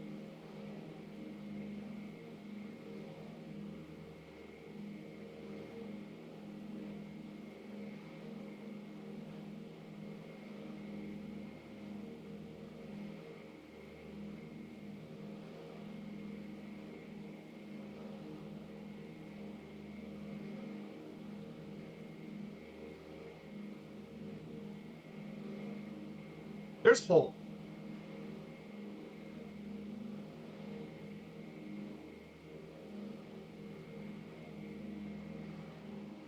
Yeah, we're not very far at all from Duxford. Like, oh, you're re-downloading MSFS? Oh yeah, yeah. That is. There was a DC-3 that visited our EA chapter. I didn't realize how big it is. Oh, it's bigger than you think. I got to get inside of a DC-3 during Bowman Fest last year. Yeah, they're actually pretty big planes. They're not that small. They're pretty big.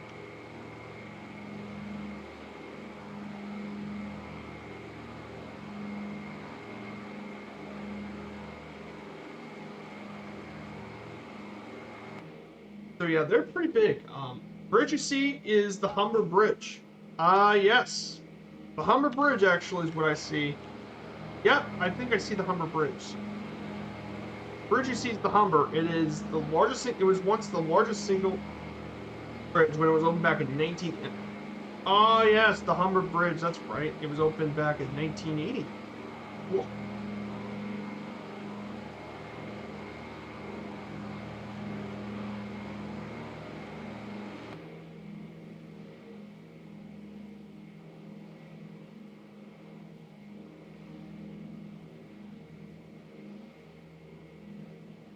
yeah, we don't really have much farther to go, guys.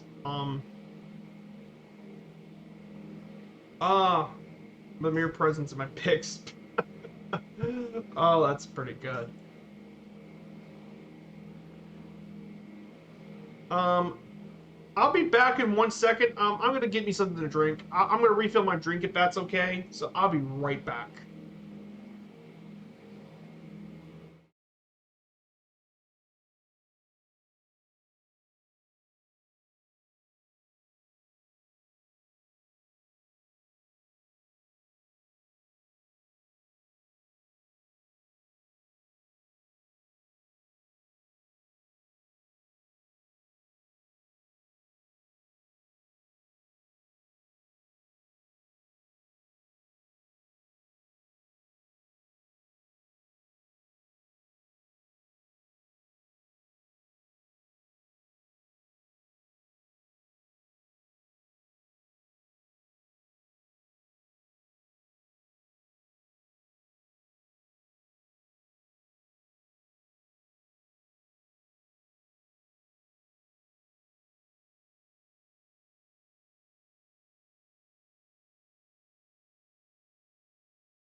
Time for a cuppa. Yep, hey, I'm back. No worries, yeah. We all need a cup of tea, of course. So let's go ahead and get this out of the way. And it's gonna take me damn chilling. I like drinking temperature room water. It's like using fire against fire, basically. So let's go over the rest of the slots, get that out of the way. So England, of course, has an extremely rich culture. English culture, extremely rich culture. England's culture is spread worldwide, obviously. It's extremely diverse and defined by its cultural norms, by England and the English people. Owing to England's influential position in the UK, it sometimes can be difficult to differentiate English culture from the culture of the UK. However, tracing its origins back to the early Anglo-Saxon era, England has cultivated an extremely increasingly distinct heritage compared to the rest of the UK, and has persisted throughout the Anglo-Norman era and the reign of the Plantagenet dynasty. The common characteristics of being English include humor, tradition, and good manners. England has made significant contributions to the world of literature, cinema, music, art, and philosophy. Secretary of State for Culture, Media, and Sport is the government minister responsible for England's cultural life. And many scientific and achievements have been birthplaced here in England. So let's talk about that for a while.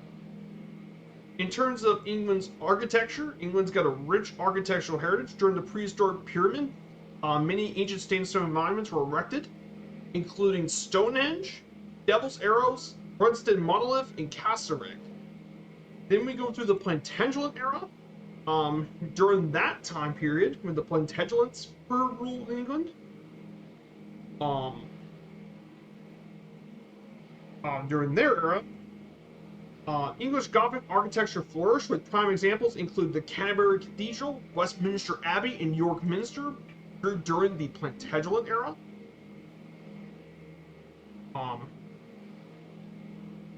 And medieval architecture was completed with the 16th style Tudor style, including the famed Tudor Arch, which was a defining feature of many of their buildings and houses.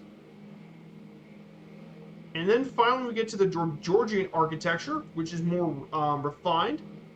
And one of the best examples is the Royal Crescent located in the city of Bath. Is one of the best examples of Georgian. Then afterwards, there's also the Gothic Revival, and Industrial Revolution brought places including the Glass Palace, which at one point the Crystal Palace was actually the largest building in the world, around 990,000 square feet, and it was completed for the Great Exhibition 1851.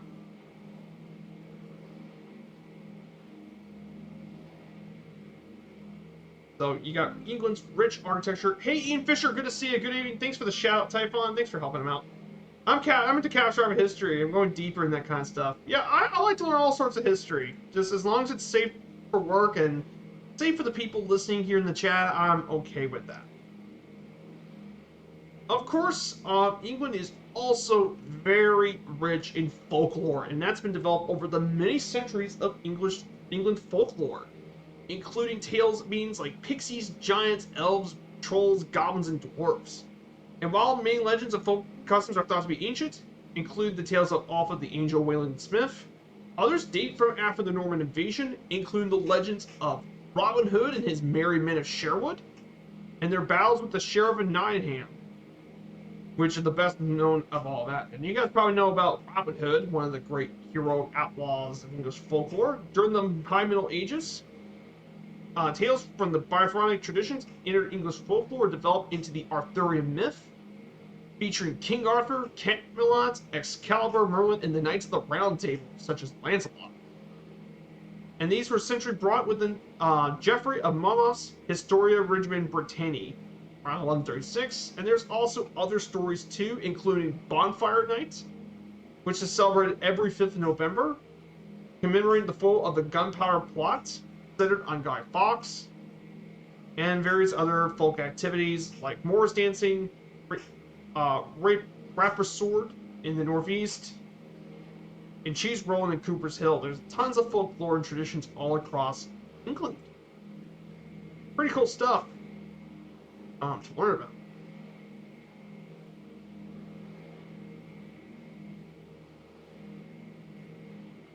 And then we gotta talk about England's cuisine.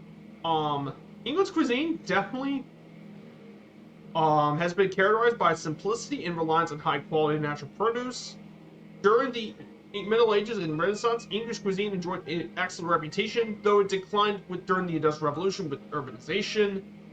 However, in recent years, England's cuisine has actually been on the uprise and revival, with some good ratings on restaurants' best restaurants in the world chart. Traditional examples of English food include the Sunday roast, featuring a roasted joint, served with assorted vegetables, Yorkshire pudding, which is baked pudding with eggs, flour, milk, and water, and gravy.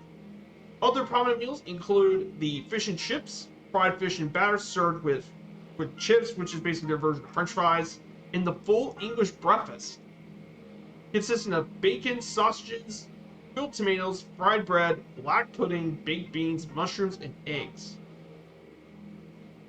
Which is basically a multiple type of dish meal. And there's also various meat pies like steak and kidney pie,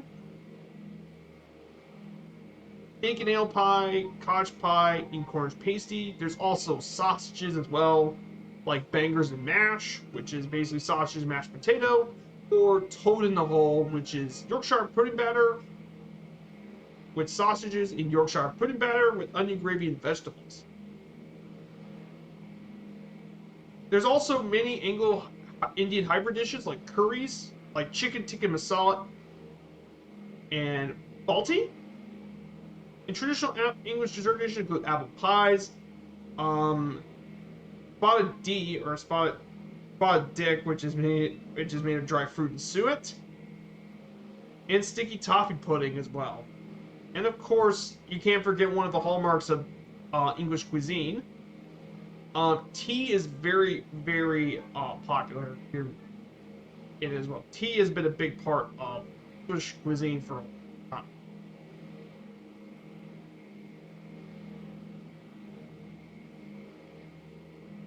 Oh, nice. You're 20% off rate. Great. Great to hear.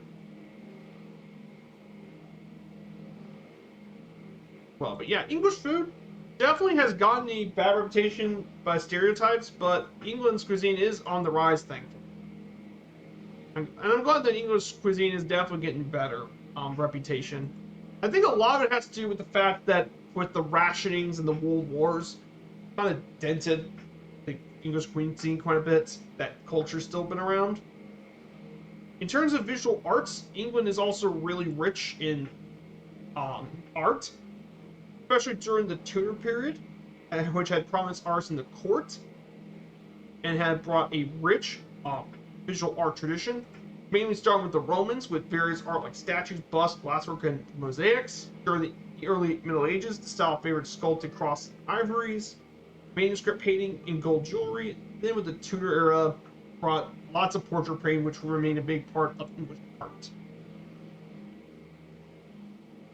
And of course, you can't forget about literature, poetry, and philosophy. England is extremely rich in all three of those. In terms of English literature, Old English literature brought poems like Beowulf and the Second Prose of the Anglo-Saxon Chronicle, along with different Christian writings. During the Middle English, emerged with Geoffrey Chaucer, who authored the Canterbury Tales, which is a collection of 24 stories that runs to over 17,000 lines, written between 1387 and 1400. And it's his most famous book. There's also other books like The Revelations of Divine Love by Julian of Norwich. And of course, in terms of plays in the Renaissance era, you can't forget about William Shakespeare. The dude is one of the greatest writers in the English language. He wrote works like Hamlet, Romeo and Juliet, Macbeth, and A Midsummer Night's Dream. And he's still a champion author in English literature, as well as other authors like Christopher Marlowe, Edmund Spenser, Philip Sidney, John Donne, and Ben Jonson. And then, of course, during the Elizabeth age, you also have John Milton, who did Paradise Lost during the Restoration. And of course, the Enlightenment brought in a lot of English philosophers like John Locke, Thomas Paine, Samuel Johnson, and Jeremy Bentham, where more radical elements were countered by Edmund Burke, who was regarded as the founder of conservatism. And of course, there's also lots of other writers like William Cobbett, G.K. Charleston, John Stuart Mill, Bertrand Russell, Charles Dickens, in the Victorian age like Charles Dickens, Jane Austen, Rudyard Kipling, H.G. Wells, and Lewis Carroll. And since then, English produced other novels too, including George Orwell, C.S. Lewis, and of course, J.R.R. Tolkien, who produced The Hobbit and Lord of the Rings himself. So England, very, very rich, and again, just showing you England's massive contributions to the global language and stuff.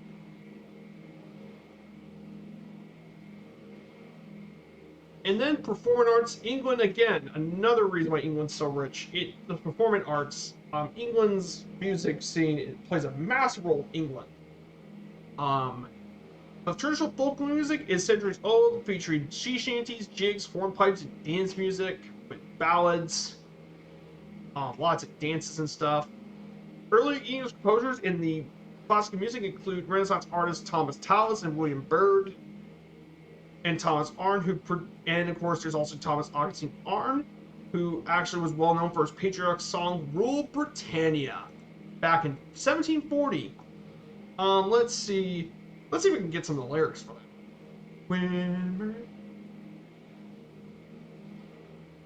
When Britain's first at heaven's command arose from the azure main, this one guard the land and guardian angel on this reign. Rule Britannia, rule the waves, where there will be slaves. Yep, that song. There's also, in terms of pop music, English bands and solo artists have been among the most influential and best-selling music art acts of all time. And some of them include, of course, the Beatles, Led Zeppelin, Pink Floyd, Elton John, Queen, Rod Stewart, David Bowie, the Rolling Stones, and Def Leppard are some of the most highest-selling record artists in the world. And many music genres have origins or strong association with England, including the British invasion, progressive rock, hard rock, glam rock, heavy metal, indie rock, garage, drum and bass, and dubstep. And of course, the most prominent opera house in England is the Royal Opera House in Covent Garden. And of course, there's also the Royal Albert Hall, which is where some of the world's leading artists from many performance genres have made their stage here.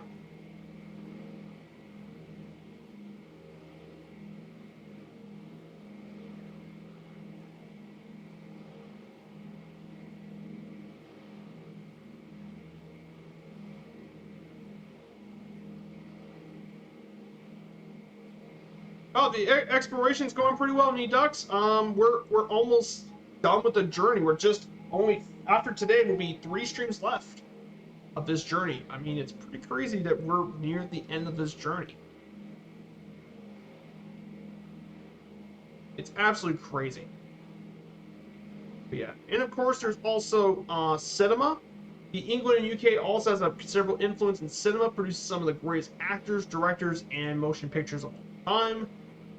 Some of them, some famous directors, including Alfred Hitchcock, Charlie Chaplin, David Lean, Peter Sellers, Julie Andrews, Gary Oldman, Kate Winslet, and Daniel Day-Lewis are some of the most critically acclaimed actors and directors of all time. There's also many successful films that have been produced here in England, including Harry Potter and James Bond, are produced in England. And some of the top 100 British films of all time include Monty Python's Life of Brian, which is voted as among the funniest of all time by the UK public. And of course, there's other very famous films as well. So the UK plays a big role into cinema. And finally, I'm going to talk about the list of museums here in England, I gotta talk about museums, libraries, and galleries because they also play a huge part in English society. English Heritage is a government body with managing the historic sites, artifacts of England. Um, there's also you can also find 17 of UNESCO's World Heritage Sites in England, including Hadrian's Wall, Stonehenge, Tower of London, and Iron Bridge Gorge. Of course, in London, there is the British Museum, which has collected over 7 million different objects, and it's one of the largest and comprehensive museums in the world.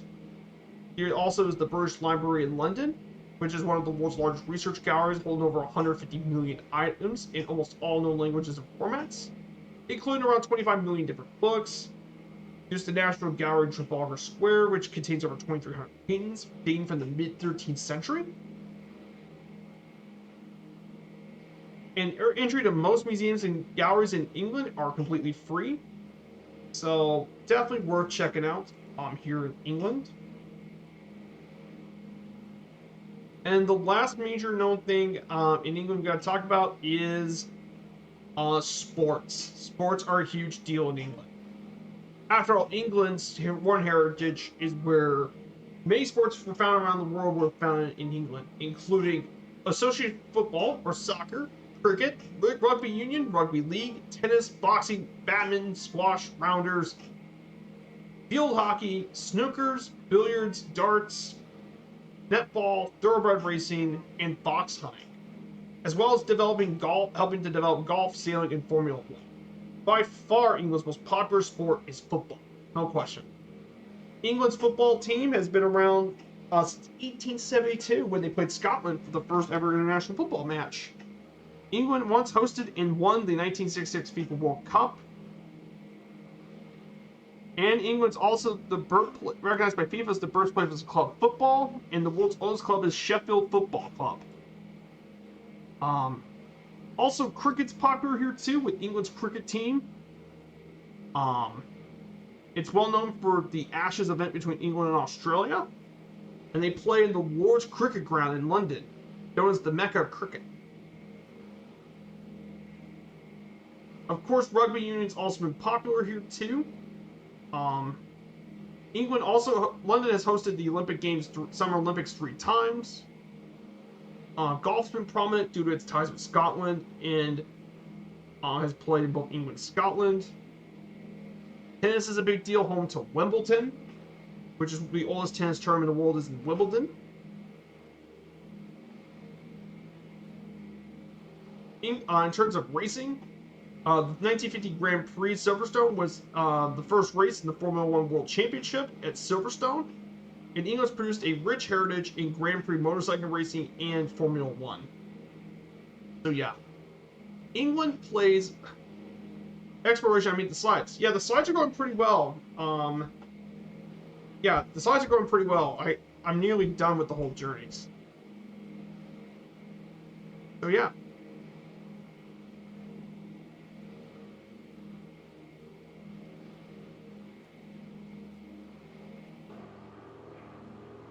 Yeah, I got way off track. I'm way off track.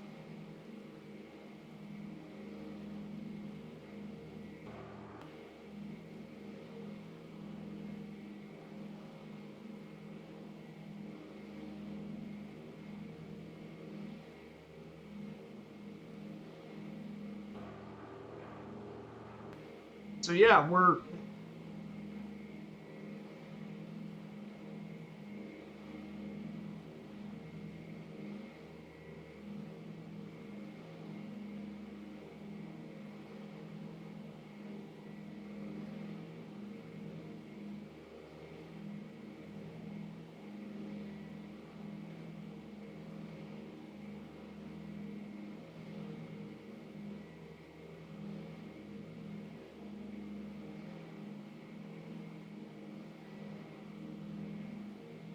So yeah, let's go ahead and talk about the last thing. Some fun facts about England, actually. So England has some really pretty fun facts. So first fun fact is that England's actually a relatively small country. It's 74 times smaller than the US, 59 times smaller than Australia, and it's actually 3 times smaller than Japan. It's actually a pretty small country, all things considered, England. Even Japan's larger, which is crazy to think about, but it's actually true.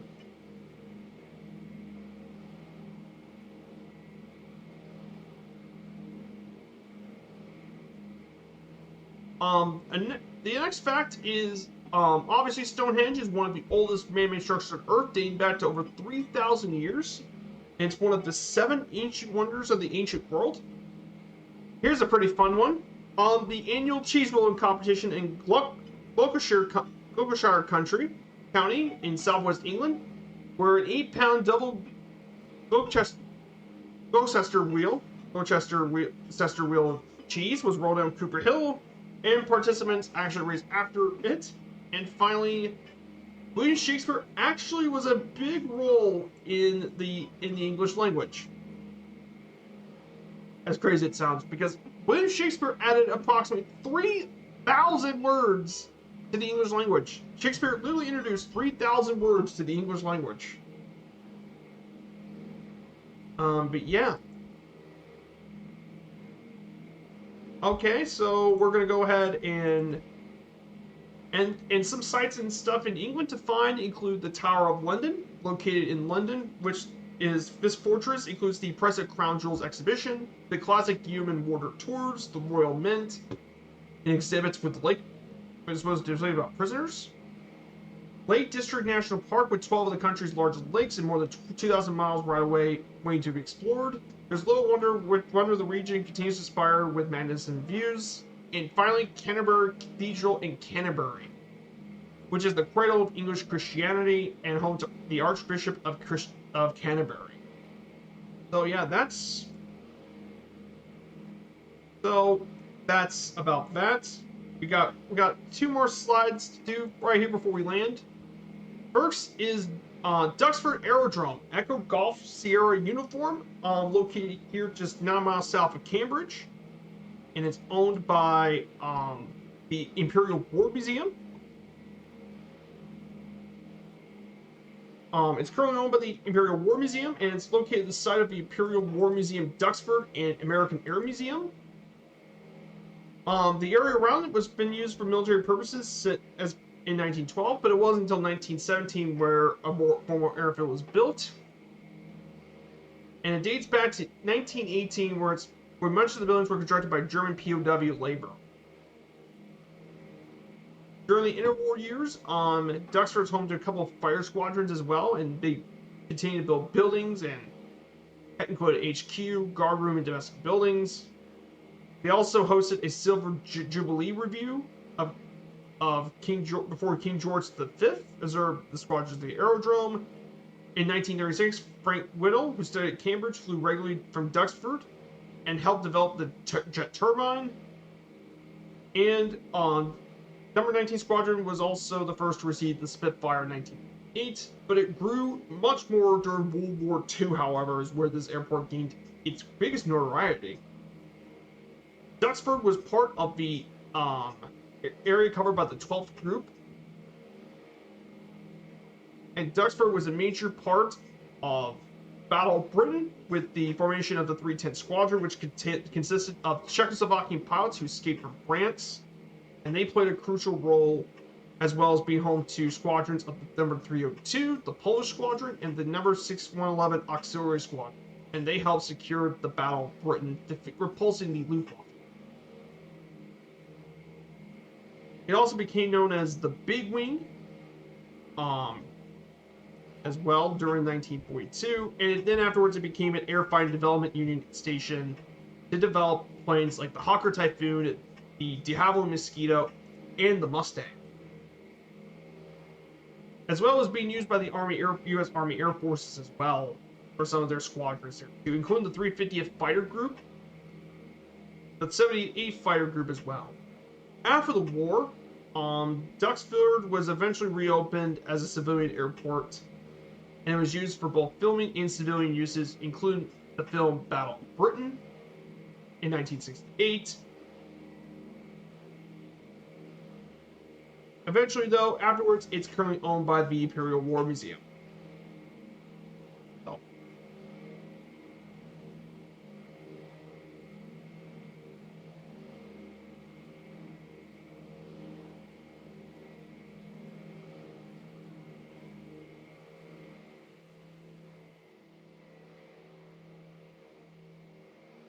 that is a bit about Duxford Airport, and finally, the last slide is the Imperial War Museum in Duxford. This Imperial War Museum was established back in 1977 in Duxford. It's Britain's largest aviation museum and houses many exhibits, including over nearly 200 aircraft, military vehicles, artillery, and minor naval vessels in 7 exhibition buildings. The site also provides storage for the museum's other collection of material like films, photographs, documents, books, and artifacts. And Duxford's kept the site, kept many of the hangars in battle, which are still in use, and they're extremely significant. It's also got other buildings too, including the American Air Museum, that was designed by Sir Norman Foster, and there's all sorts of different planes they got there too. And they got tons of collections in their plane. There's a lot of aircraft here in Duxford. And there are many planes they got there. But some of the most famous and notable planes include, some of the most famous planes here include a Avro Vulcan, EO2, the Vulcan, the Eurofighter Typhoon, English Electric Lightning, that was a very fast plane at the time, a Gloucester Meteor, which was Britain's first jet fighter.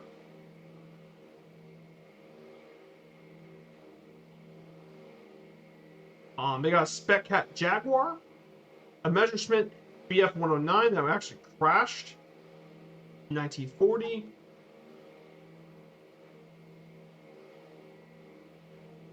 And then, of course, of the Duxford Aviation Society, they also got a BAC-111-500, a Concorde.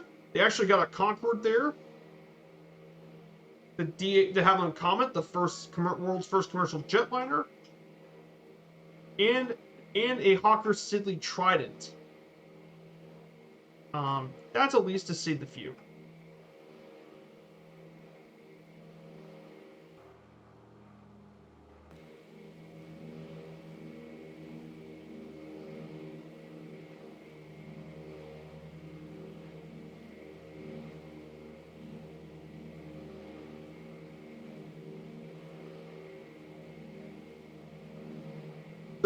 So right over here is Cambridge. We're actually flying over the city of Cambridge, actually. I gotta go head out. No worries, my dude. Thanks for the stream and the research. Oh, thank you, Red Dragon, for coming on by. But yeah, we're flying here in Cambridge.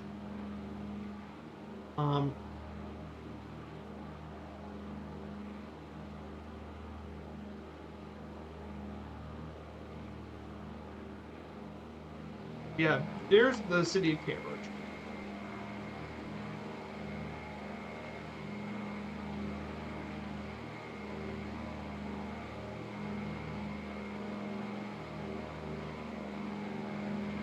It is a nice plane, yeah. The DC-3 is a very, very nice plane. It's definitely one of my favorites to fly in the sea.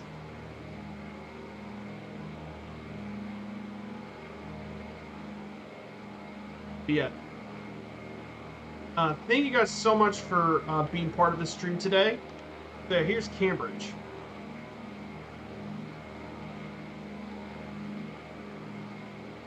Oh, nice, you're at 32%. Nice. Let's hope the reinstallation goes pretty well for Edux. So yeah.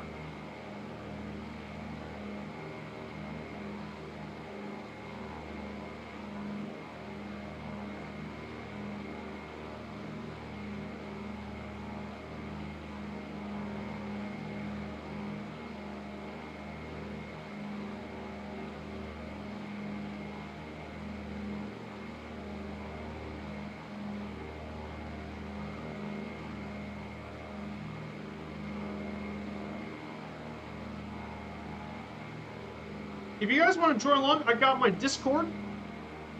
Don't forget to do a raid. Yeah, I'm definitely going to do a raid after stream. Absolutely. I think about re-raid Tito Murphy's stream when he gets ready. We're going to raid Murph. But guys, I hope you enjoyed the stream as much as I am. It's always been fun to check out England. So guys, let's not forget to do our landing predictions today. Let's start with our first landing prediction for today. Type in exclamation point predict, type in a negative number, and we'll get ready for our first landing of the day. We're going to land here at Duxford. I unfortunately do not have the scenery for it, sadly. I forgot to download it. So I do apologize to you guys. But maybe for next time we do our around the world trip, we might check out Duxford.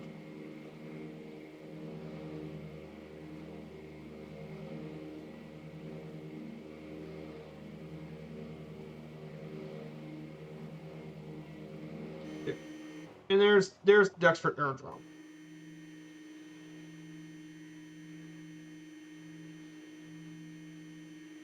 But yeah, thank you guys for coming along. We still got one more leg left to go after this one. We're just gonna make our way over to Biggin Hill. We're gonna make our way over to Biggin Hill. So we might see a little bit of London on the way.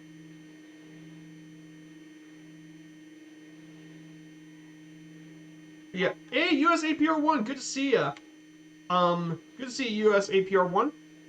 So yeah, we're doing our DC-3 stream this week on Wednesday. Normally this DC-3 stream is usually on Sundays, but for today, we're doing this on Wednesday since it's my only stream this week, and we're getting pretty close to the end of the journey. So I want to get it done.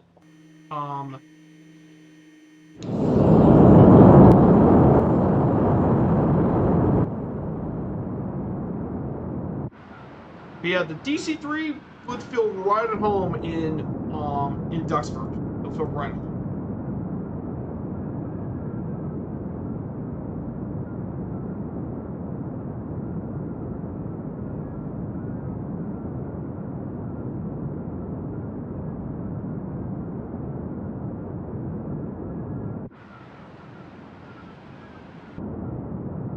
Here we go, guys.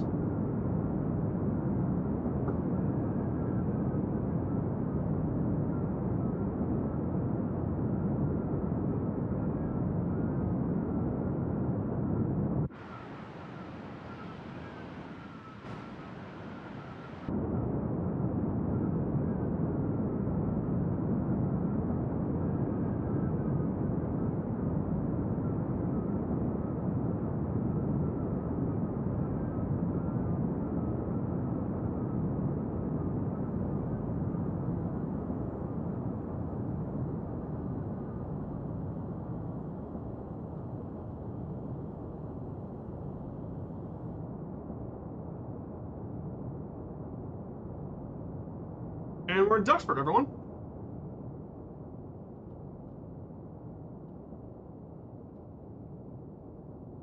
Now to unlock the tail wheel.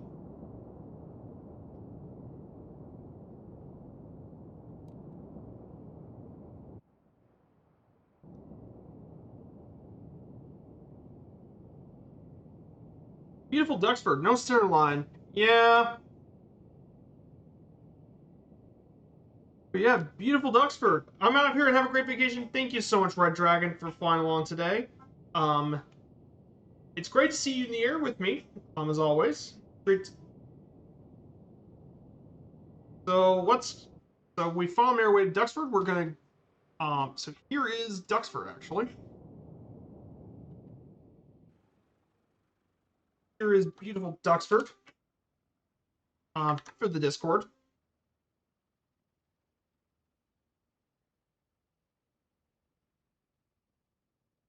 You know what time it is? Oh, what time is it, Nedux? I'm curious. No, we're not done with the stream just yet, my dude. We're not raiding just yet. That's because we have one more flight to take care of. We're gonna make a short hop into Biggin Hill, actually. This is not raid time yet, Nenox. We got one more leg, for today. Thankfully, it's gonna be a very short hop.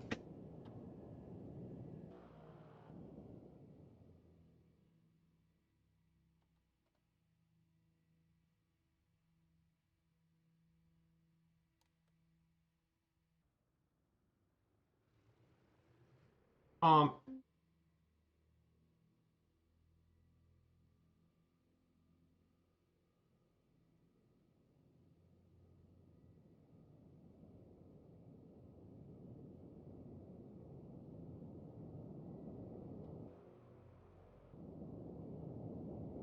Still got one more leg left to go. Okay, guys, we got one final leg left to go. We're now going to fly our way over to Biggin Hill. And this one is just a short 46 nautical mile flight. It's going to be a pretty short one, so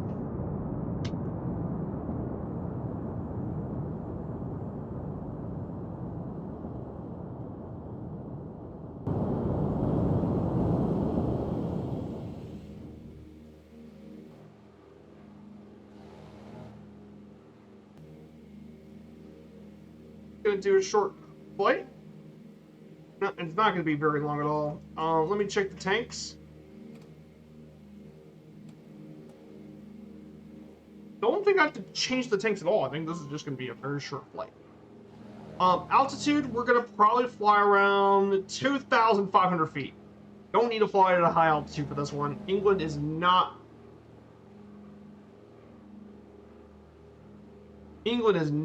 known for hilly terrain. I think 2,500 would be a good altitude.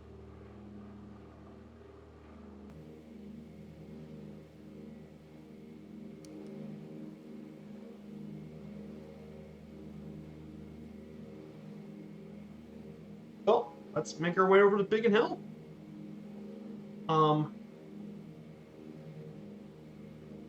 Once we do that, we'll raid Two-Toe Murphy. So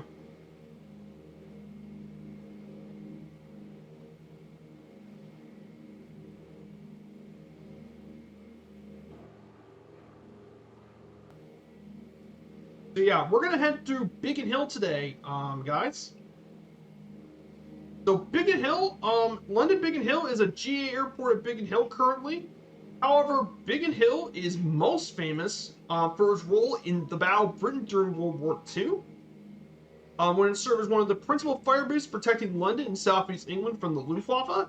Over the course of the war, fires at Biggin Hill claimed over 1,400 enemy aircraft at the cost of 453 servicemen. The airport has a CA ordinary license, allowing flights for public transport planes or flying instruction, and specializes in GA from private aviation to business jets. Though there's no airline service, and flights using the airpart are not permitted to carry fare-paying passengers. But yeah, Biggin Hill got its start during World War I on 1917. Though during the Second World War, it was used as one of the commanding bases for the No. 11 Group RAF, as well as the RAF Fighter Command during the Battle of Britain, using both the Supermarine Spitfires and the Hawker Hurricanes. And due to its importance as a capitalist defense, the airfield became a target itself, and it was attacked 12 times, which some of the worst were killing some of the buildings. After the war, it was then used for transport command, and became a base for both fire and reserve fighters flying Spitfires, Gloucester Meteors, and Hawker Hunters. However, after a fatal incident in 1951 with 3 Meteors, the station's continued use was called into question, and then Biggin Hill ceased to be an RAF station in 1958 after the closure of Croydon Airport. And then Biggin Hill became a general aviation airport after 1963 as a GA airport. But yeah, Biggin Hill, very, very important airport if you know your British history.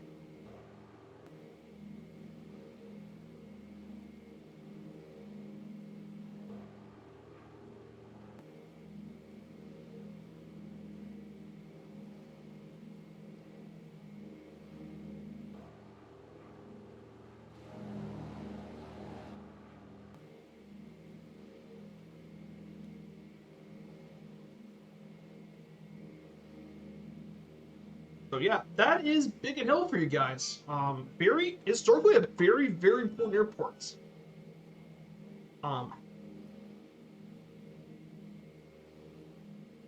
So let's look to our. If you look to our left, we can actually see London Stansted Airport. To you guys, is London Stansted. Um, it's one of London's most important airports. In Stansted.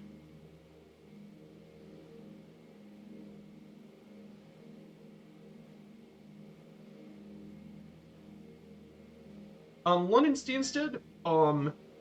The Echo Golf Sierra Sierra serves over 106 destinations across Europe, Asia, and Africa. And it's a base for a number of European low-cost carriers, including Ryanair. And it's the fourth busiest airport in the UK. And Stansted's been around since the 1940s when it was RAF Stansted.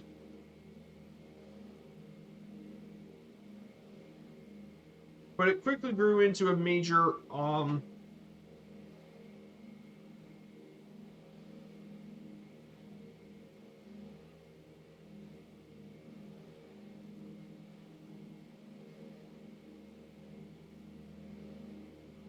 and they fly to many destinations in Europe, Asia, and Africa. Ryanair flies to over 100 destinations. Ryanair, they fly to over 100 destinations all over the place.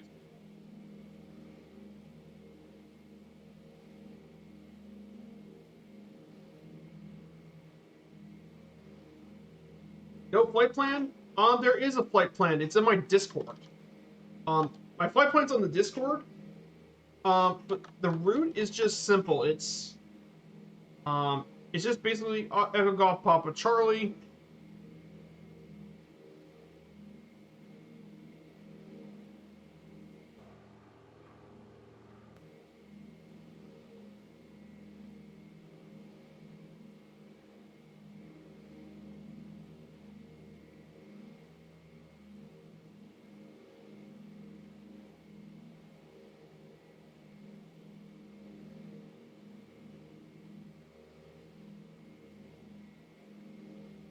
Got some pretty nice views from up here. I mean the legs heading altitude. No, I don't file a route plan for SimBrief. I don't have a route plan for SimBrief. I use SimBrief mainly for the overlay. I don't use it for any flight plan stuff because I do that on my little nav map.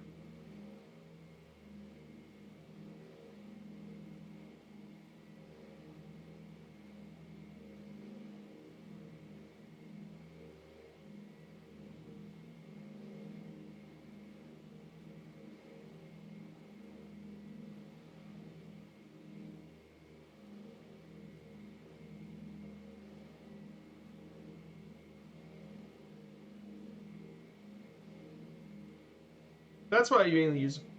You don't need SimBrief, but yeah, but the overlay is important for me because a lot of people want to know how fast I'm going, my altitude, and all that. So a lot of people, it was suggested to me by a few of the people. So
yeah, so do you do direct to the airport?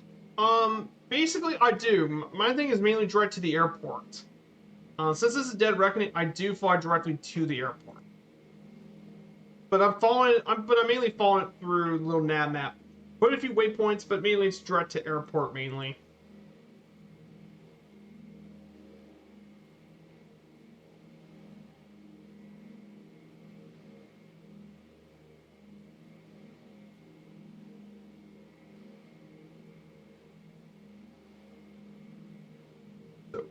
I do plan routes, however. For this around the world trip, I plan based on what they did in the book, for example. That's what I mainly done my around the world trip. The routes placed on that.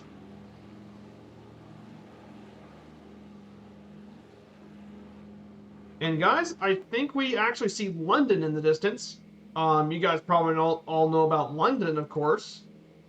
But if you guys don't know about the incredible city of London, basically London is the capital and largest city of England in the UK. The city has an extremely rich history, dating all the way back to the Roman times when it was founded as Londinium. It's one of the world's great global cities with strong influence on arts, entertainment, fashion, commerce, education, tourism, and more. And it's among the world's great financial centers and the largest urban economy in Europe with a GDP about 801 billion British pounds.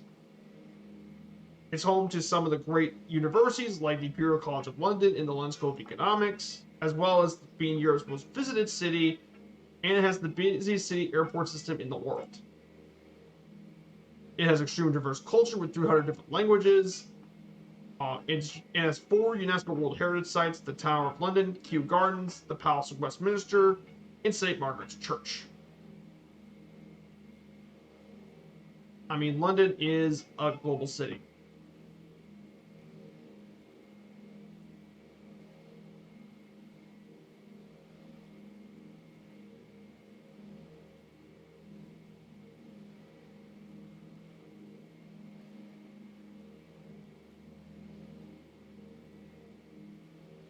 Rest in peace.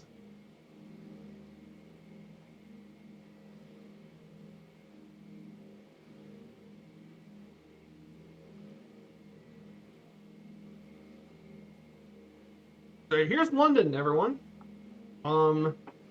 Massive city. I did a whole city tour back in the old days in my old YouTube channel. I did a whole city tour on London. Yeah, it's as busy as it looks.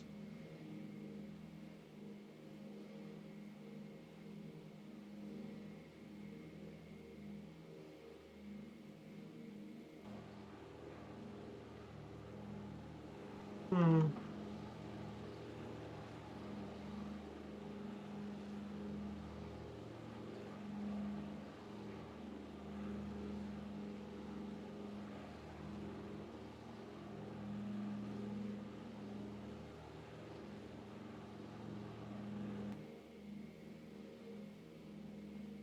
So there's London Stadium. There's the Queen Elizabeth Park.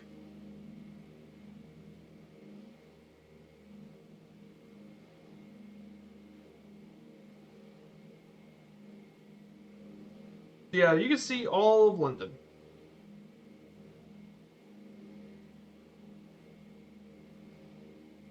There's London.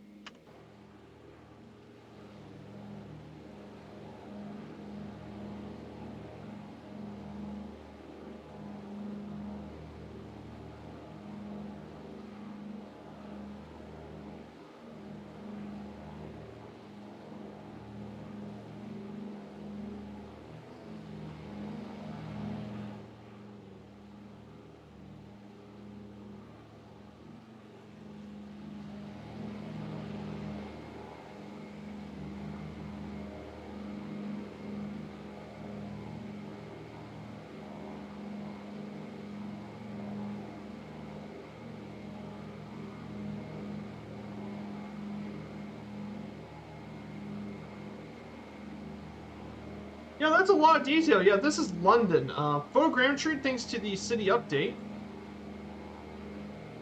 is the city of London. Speaking of which, let's get back. Let's go ahead and disengage the jar pilot. Don't forget, guys, to put on your landing predictions. Um, let's go ahead and put our last landing prediction for the day. Thank you guys so much for joining along here today. I mean, this has been a fantastic stream. I mean, guys, I can't believe we're about almost done wrapping up this journey. I mean, we only have so much left to go. But man, this has been an incredibly fun and entertaining stream as well.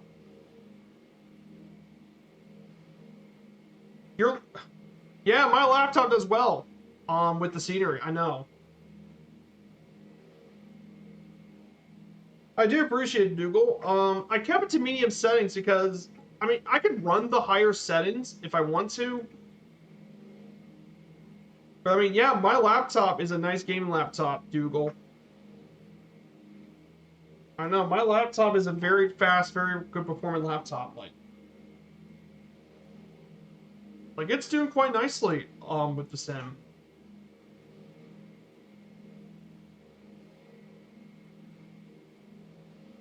So we're about to land in runway 21. Here in Biggin Hill. We're about to approach Biggin Hill. Right in front of us is Biggin Hill. But yeah, my laptop's doing quite well in London. Yeah, it's not only kept up to detail, my frames are doing really good too. But guys, thank you all so much for this journey.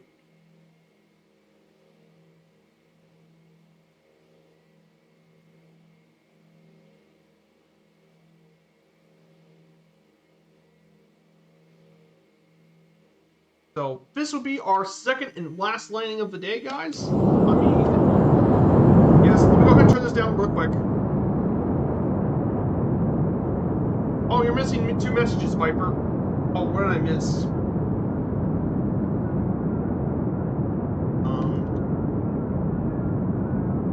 What messages did I miss? Yeah, oh yeah.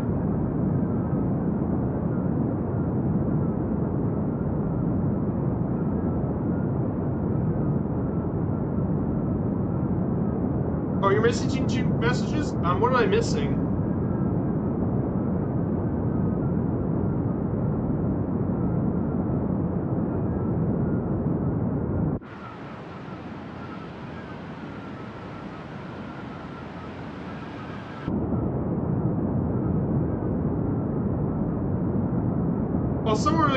Somewhere along the bridge with the capture the view that you never. Oh, oh yeah. I think I've heard about that before. Yeah, I think of one of the bridges. Yeah, Biggin Hill. Where it's home to the Spitfires. I actually remember we went. I think we did a whole flight from Biggin Hill. When we did the Spitfire stream. Way back when the Spitfire was first revealed to us in MSFS, we actually took off from Biggin Hill. Back when the Spitfire came out, that was a big deal back in the day. That's why I remember we took off. Beautiful Biggin Hill Airport here in the United Kingdom.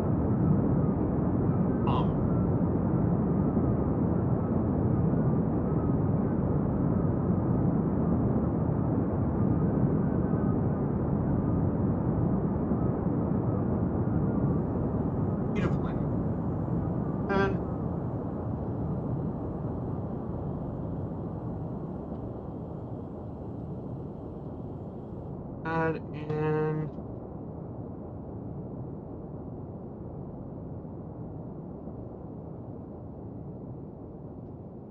guys, we finally made it. Negative 38. That was a great land. That was a butter smooth landing. Typhon, you were very, very close to it, my dude. But guys, a massive thank you to everyone here today. This has been, again, no center line. Yeah.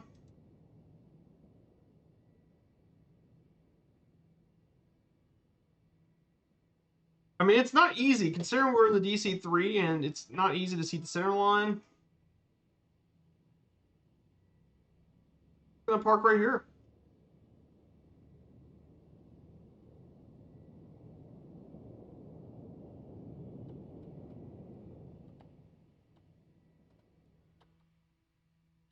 We're gonna go ahead and turn off the engines and wrap up today's stream, guys.